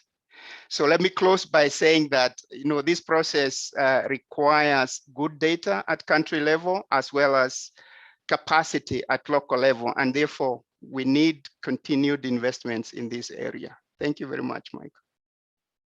Thanks a lot, Joseph. Moving on, we'd like to bring in Esther to talk a little bit and respond to some of the comments Nicolene made around gender and equity. Esther, would you like to respond? Yes, thank you very much for the opportunity to participate. Ladies and gentlemen, good morning, good evening, good day, wherever you're joining us from. It's indeed a delight to participate in this panel and to see, as Nicolene has presented, that we have moved many steps, the stops and the beginnings, in the history of participatory and gender research from the time when ILCA systems research drew attention to the importance of women in pastoral livelihoods in East and Western Africa. And since Nicolene has focused on the history and the impact, I would like to request that I look at the aspirations that we have as the gender team here at ILRI, with the support from our institution, our leaders and our donors, and of course in collaboration with our very valued partners for moving the gender agenda forward, appreciating that we stand on the shoulders of giants who have beaten the path for us and we are able to walk today. And we have a question that is guiding our thinking currently, and this is basically the relationship between empowerment and livestock in different contexts, different species, different value chains. And the question we are pursuing is how livestock development impacts women's empowerment. And we are also flipping that to look at how women's empowerment then impacts livestock development. We are pushing this understanding to go beyond the livestock production node and consider even women participation in livestock businesses. And we hope that we can be able to do this in an integrated and strategic way. And we are challenging ourselves not to settle for only accommodative approaches that respond to the specific needs and realities of men and women that are based on the existing or current socio and economic structures, but to move the frontier to increased engagement on research on gender transformative approaches, where we aim to challenge restrictive social norms and structures and reconstructing norms and behaviors that advance capacities of livestock systems in different contexts to improve livelihoods, especially for women specifically and for community generally. I want to finish my comments by appreciating that in the last 4 to 5 years, the gender scientific capacity is well immersed in the key program areas of ILRI research, including the environment team, genetics, health, feeds and forages, which we believe leads to consolidation and prioritize of integrated and strategic gender research focus in those programs. We hope for provision of data of high quality that is comparable across programs, designing and testing gender responsive solutions. And we continue to trust that there will be continued funding and institutional support that will give the gender research in the livestock community an opportunity to strengthen empowerment of women through livestock. Thank you very much. Excellent. Thank you so much, Esther. So the final respondent that we have is Gerald Nelson. And Gerald, you know, we heard a lot from Polly and then the earlier session from Lance as well about climate change. What do you see as some of the big issues in climate change and maybe even looking into the future?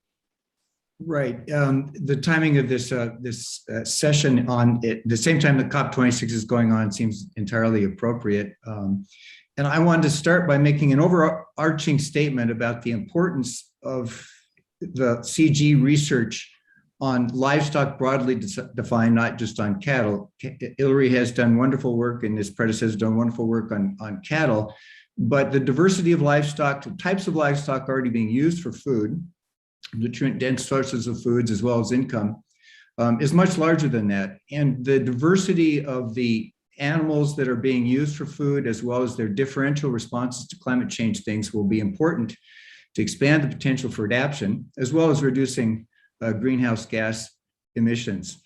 I've posted in the chat space a paper that that has many familiar names on it from those of you who've been at ILRI for a long time. That Philip Thornton and I led on the effect of increases from temperature in particular and climate change on the extreme stress that was likely to affect 5 different species. This is just the beginning, the tip of the iceberg of the work that needs to be done to look at this increasing variability and stress on livestock, to understand the consequences both for current income and nutritional impacts, as well as what needs to be done in the future. So we need to look across the species and their breeds to look at things like range shifts, changes in variety, and changes in species. All of these are going to be needed if we're going to have sustainable livestock systems in the future. So, what I want to end with this discussion with is the need for some significant data collection that, as far as I can tell, has not been done yet. And I would also add that part of this effort then will make it possible for those livestock efforts in 1CG to decide what should be done, but also to think about things that should not be done, even though that they're important because of a lack of comparative advantage or because someone else is working on it. So for example, I'd leave the efforts to modify dietary patterns to the food companies who have a great expertise in doing this already, and instead work with them to the extent possible to make the decisions about how to influence the consumption of livestock and other foodstuffs. So since the adaptation opportunities for all potential livestock are important, they need to all be looked at, not just one, to look for ability to deal with various climate regimes. So do this not only for the different species, but also within the species, the individual breed. So, widespread, we've got cattle with a lot of work done on it already, but poultry, pigs, goats, sheep, and rabbits. Regionally important livestock include things like yak and reindeer, guinea pigs in different parts of the world. Thinking about raising wild species, there's already work going on raising deer and elk and others around the world. And aquaculture systems are important that mix the animals along with crops and fish. Gerald, please finish up. Okay, we need to systematically characterize these physiological characteristics that respond to both short-term and long-term events, and look at the effects of high heat at different stages across the lifespan. More work along this line needs to be done, and it needs to be led by the CGIAR, at least in terms of finding partners to work with or doing it themselves. Thank you.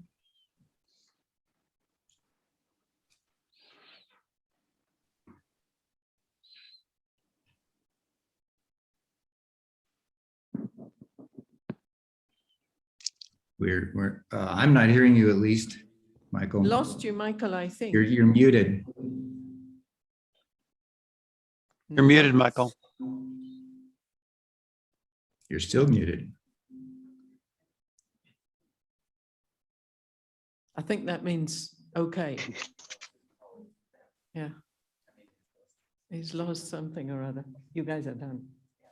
So John, Nicolene, panel members, really many thanks. Thanks, Michael, for also supporting the— Sorry, John has one. Shirley, I'm back on, I think. John has, if my computer froze, I was going to put up this. But John, just 2 minute quick final comments or thoughts, and then we'll hand it back to Shirley. Sorry about that. Yeah, there are two rather important areas which are major challenges to the future of ILRI, to the future of the work it does, and even to its future viability, if we're being honest here. And one is that we still don't have, 50 years after the founding of these centers, we still don't have adequate data on adoption or use of technologies either generated at ILRI or in partnership with the national programs, notably those in Latin America or in Asia, where various degrees of success have been achieved on veterinary and plant production themes. And this, despite spending quite a lot of money under the previous 10 years of the CRP, we don't have reliable adoption data. And ILRI was recently asked for this by someone in the system, and ILRI said, well, we just don't know. So then that has to be a priority. And the second thing is, that the effort to raise productivity and incomes and equity among smallholder producers of livestock, whatever the species, confronts the steepening curve of climate change. That is, higher and more variable temperatures, in some areas greater aridity and certainly more variable aridity, and then greater risk of floods, all of which can be damaging to various aspects of livestock production. And the question is, to what extent can technology research contribute to adaptation to the effects of climate change? And to what extent can we really realistically propose that technology can reduce the fairly small contribution of livestock to the global carbon burden without taking important measures on the demand side, which, for reasons we've all heard, might in some circumstances be very undesirable from the point of view of small livestock producers? Thank you, John. Over to you, Shirley. Thank you. Thanks, Michael. Thanks, John, Nicolene, all the panelists for really throwing out some challenges there as well. Our concluding session is going to take a peek at how this portfolio of livestock research, capacity development, and its impacts can be built on in the context of the One CGIAR research and innovation strategy, delivering on science and innovation that advances the transformation of food, land, and water systems in a climate crisis. We're first going to hear about livestock research in the context of one of the key science research areas, resilient agri-food systems. And I'm pleased that we have a video from the global director of this group, Martin Kropf.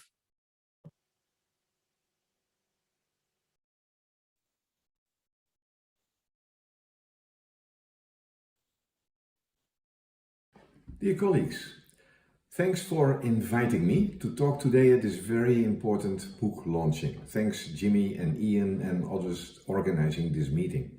It's great to have a thorough document describing the impact of 45 years of livestock research in the CGIAR with partners and mainly, of course, in ILRI. Congratulations. I hope that all areas in which we work in the CGIAR will conduct such studies. The impact on smallholder farmers and those living on less than $2 a day is why we do our work. We want to have impact. When I came back to the CGIAR 6 years ago, I was getting more and more impressed by the great research that was done and the impact we have through our partnerships. I'm very pleased that we are now moving into one CGIAR where we will work much more interdisciplinary and across commodities, crops, animals and livestock and fish, and can even have more impact.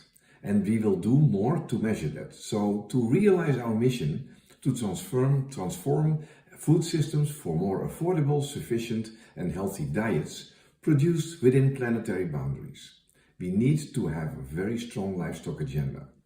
And we have. This book is not only about the impacts of ILRI as a livestock research institute, but the importance and reality of CGIAR research and its systems-wide approach.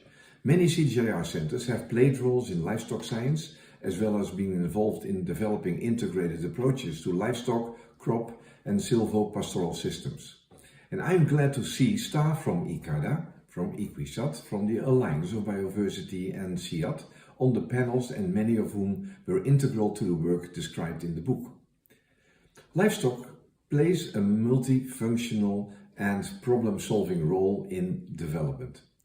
For people and communities in poorer countries, livestock remain living assets and staple goods, sources of nutrition and income, of course, insurance against shocks as well, and key components of sustainable mixed crop livestock systems. These are very important globally. For food systems in the future will need to feed more people, and livestock is a central element to this, providing healthy milk, meat and eggs. The challenge is this will have to be done whilst mitigating the negative impacts of livestock productions, especially in relation to climate change. As we know, a key topic discussed this week in Glasgow. For this reason, livestock is fundamental to deliver the resilient agri-food systems agenda and how it contributes to the One CGIAR strategy for 2030 and the CGIAR's 5 impact areas: nutrition, health and poverty and food security, poverty reduction, livelihoods and jobs, gender equality, youth and inclusion, climate adaptation and mitigation, of course, and environmental health and biodiversity.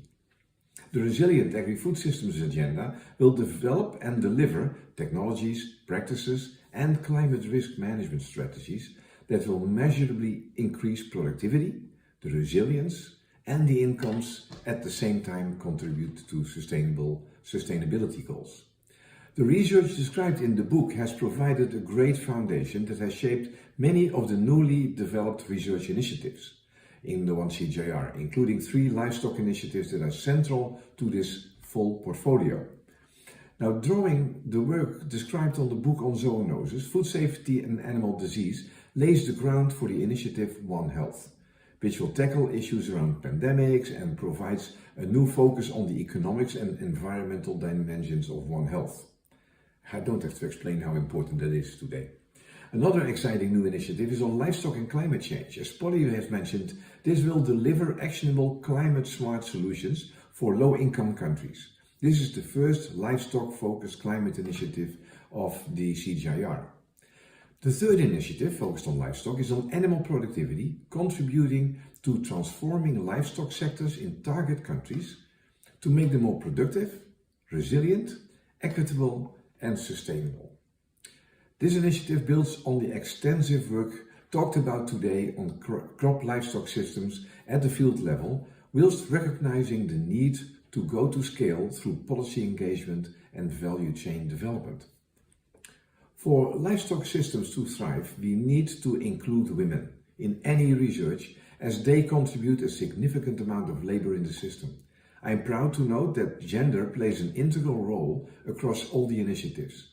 Research on livestock has highlighted the hidden role of women, but also the interplay between labor and the benefits of women, where in agriculture women often put a lot of labor but do not always get the benefits of the results of their labor.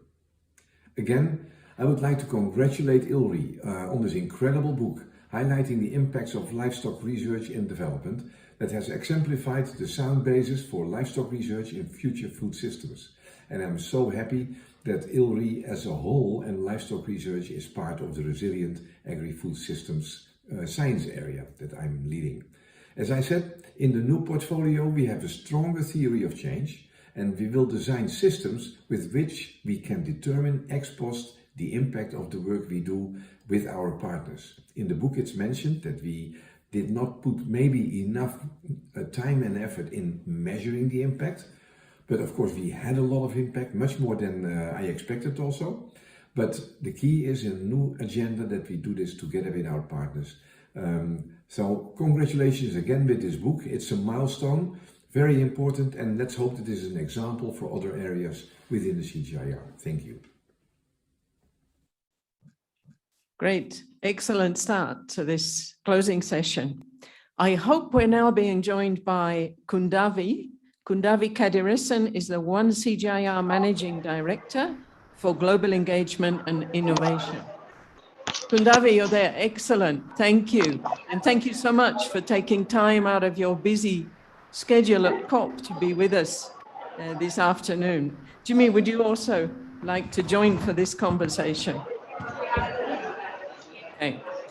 Kundavi, I'm just going to bounce a few questions between you and Jimmy in this session. So in this role as managing director, one of your big challenges is to raise resources for that whole ambitious One CGIAR agenda. And we've just heard from Martin how relevant that work is to deliver on the development agenda. How do you make that link with financing and resourcing? Thank you very much, Shirley. Again, I'm connecting from a very quiet corner, supposed to be quiet, at the COP26. I hope you guys can hear me in Glasgow. But so sorry for not being able to join for the entire session, but at least I heard bits and pieces of it in the last half hour. First, I'd like to thank Jimmy and the ILRI team for really putting together such an impressive book. Worked for many years, I am sure, and bringing together a whole lot of lessons based on some very rigorous work.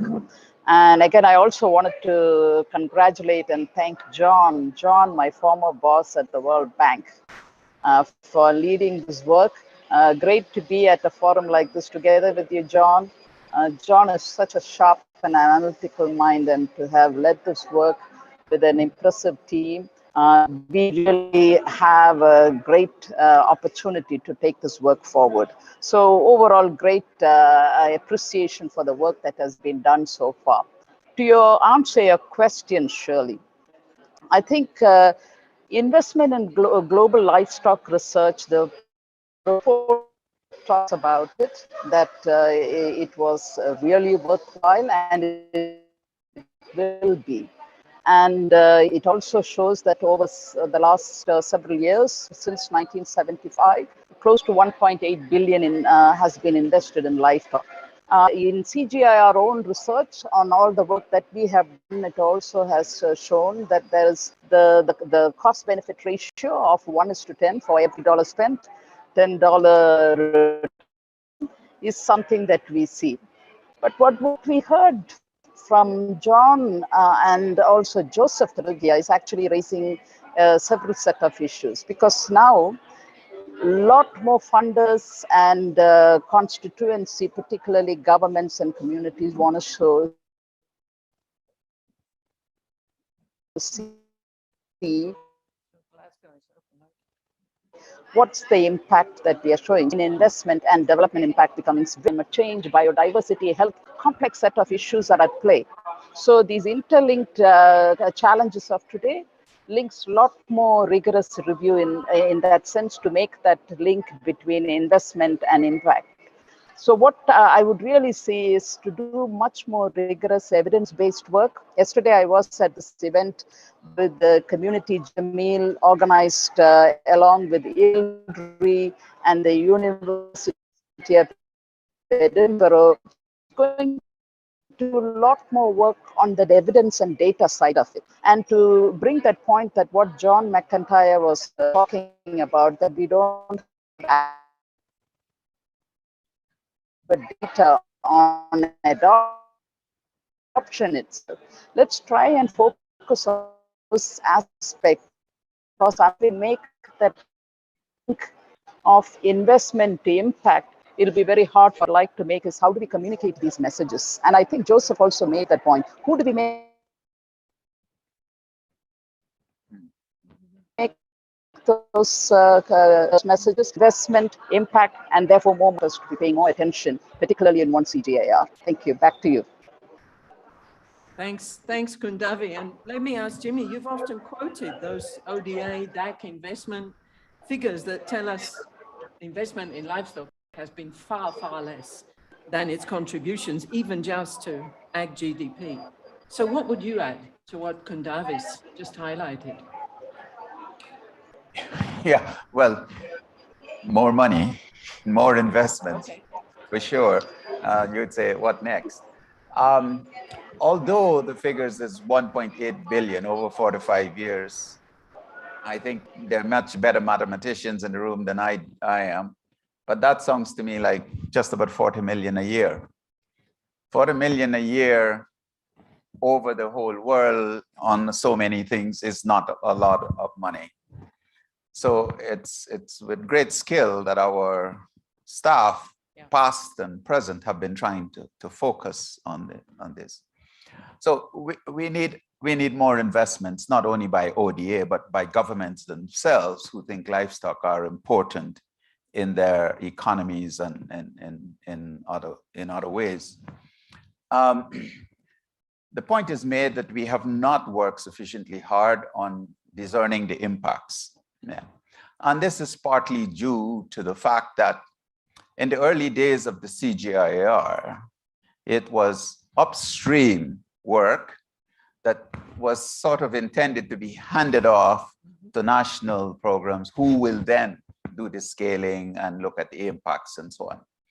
Over time, donors have demanded more than this approach. And so we're much more into facilitating scaling and seeing the impacts and so on. And I agree that we must track that much better than we used to in the past. So develop the evidence that the investments are worthwhile, and I think we'll get more investments. Excellent. And Kundavi mentioned not just the evidence, but the need to communicate some of these lessons and their development relevance. So Kundavi, how can we, one CGIAR livestock community, help you with that? Who should we target with those messages? I think she's. Kundavi, are you there? Or we've lost Glasgow? Looks like we've lost Glasgow. And it's not due to climate change. It's not climate change. It's the other 24,999 people who are logged on. No, we're back here. Okay. So, well, maybe Jimmy, you touch on this. We know that coming out of the food system, priority is being given to country transformation plans. Okay, can you hear me now? Are you able to hear me? Yeah, we can hear. Okay, okay.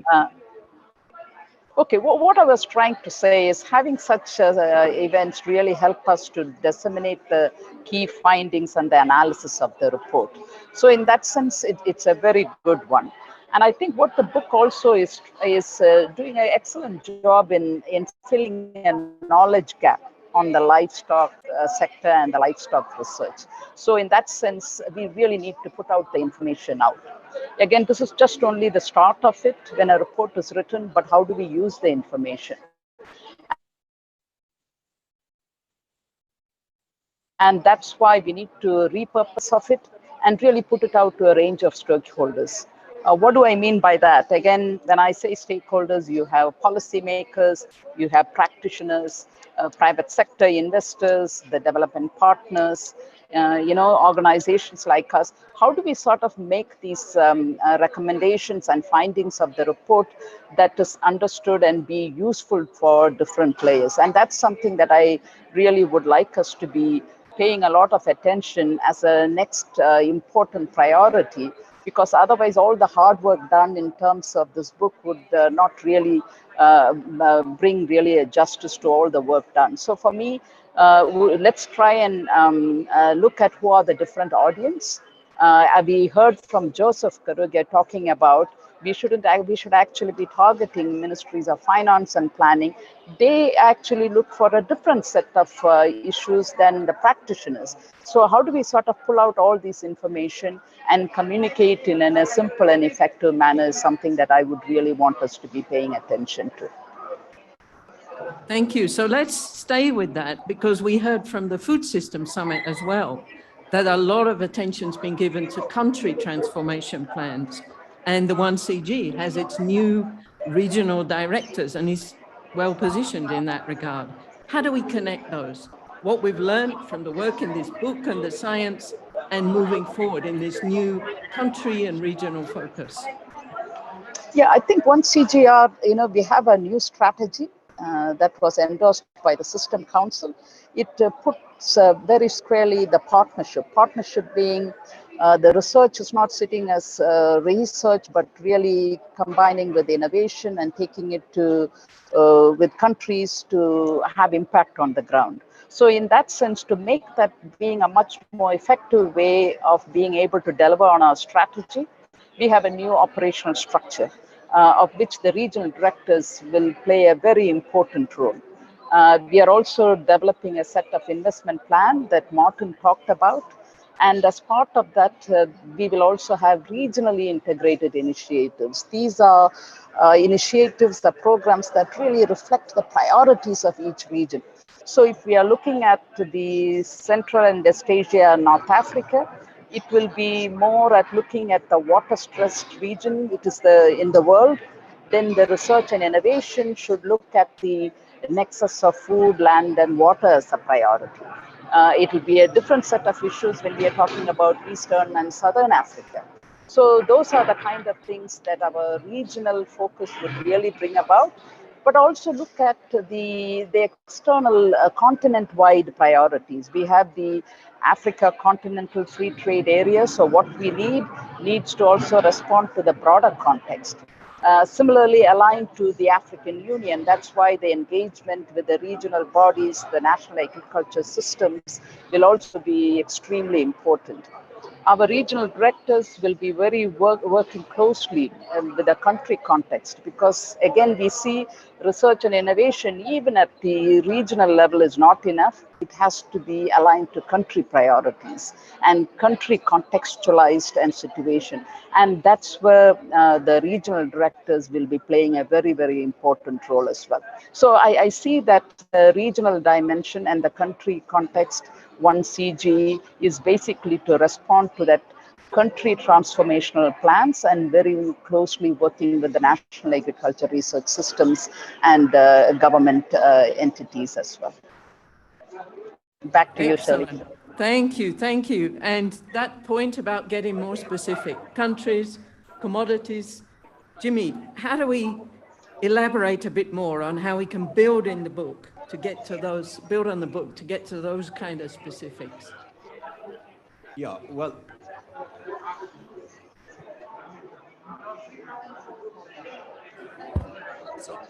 Okay, I think Joseph started to mention that and several others. In the livestock, when we say livestock, of course, we're talking about 6 different crops, per se. We're talking about red meat, which includes ruminants, cattle, sheep, goats. We're talking about milk, we're talking about poultry, meat and eggs. We're talking about swine. So we talk about livestock, but there are many things there. I raise that complexity because it's also true that we can't do the same thing everywhere. We have to be quite targeted about what we do. And Joseph and others talked about the livestock master plans, which you work with the countries to develop their priorities based on their endowments, their opportunities and constraints. And it's there that we'll be able to target things very specifically. So whilst we have identified some things at the higher level that we must do research in to adapt these to real situations, we need that more detailed planning. And that's a good addition, I think, to ILRI's work to help us to target more, help the ministries themselves to have a plan that they could seek investments for. So I think we need that as a very important instrument of getting our science into use and indeed informing what science we must do from the ground up. Great. Good. We've just started and we're not going to go on because we've hit our time limit. So Jimmy, Kundavi, thank you so much for stepping out of court proceedings, battling the noise and the internet and joining us. Everyone, thank you so much for joining us online from wherever you've joined from. I hope you've enjoyed. I hope you've engaged. The chat has been so full that Zoom couldn't cope with counting anymore. It just said 99 plus. You'd recall when we started, we had a Menti quiz. And I think Michael has something to say about the winners of that. Yeah, thank you, Shirley. And yeah, really great to see everybody. So this is the scoreboard. And I think everybody here, if this Dr. Centipede and Tiger Baby and Himpo and Simba and others can send me their name, we would like to give you a full book. We'll give you a book so that you will get the impact book as the prize. So all the top 10, I think, is here.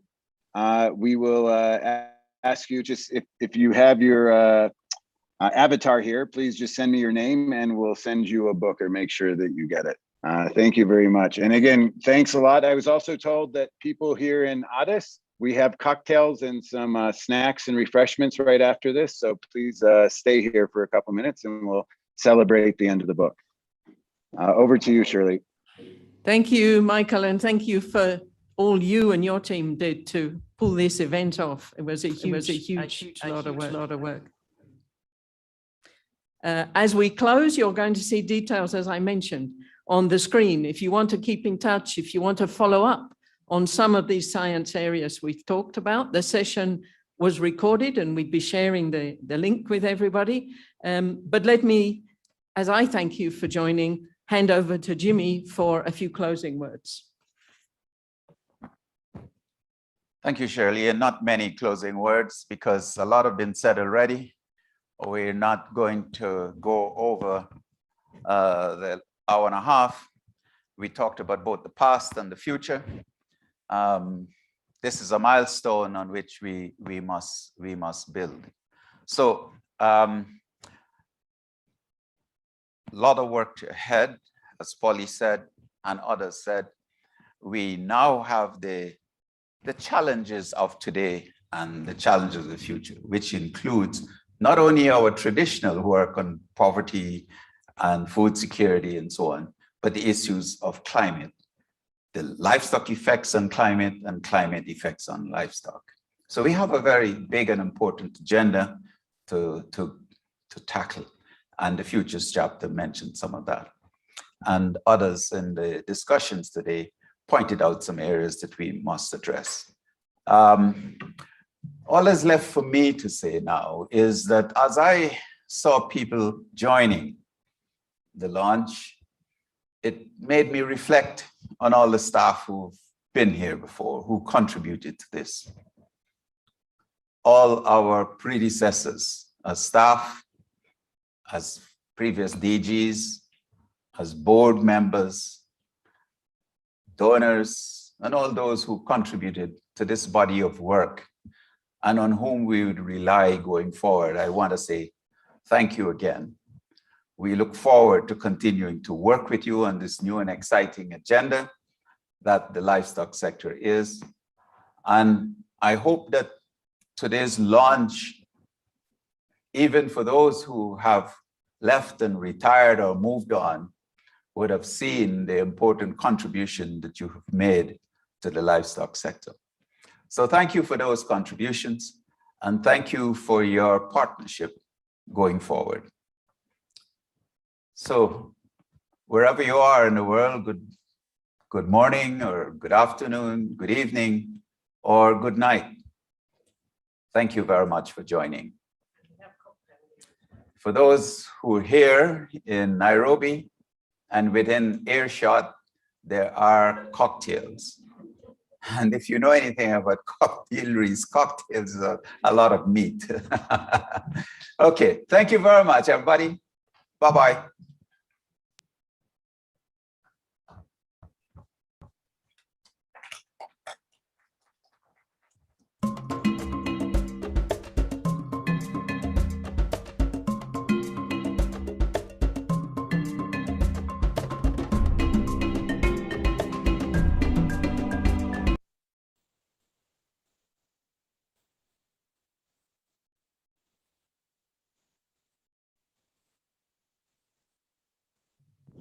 The next slide, George.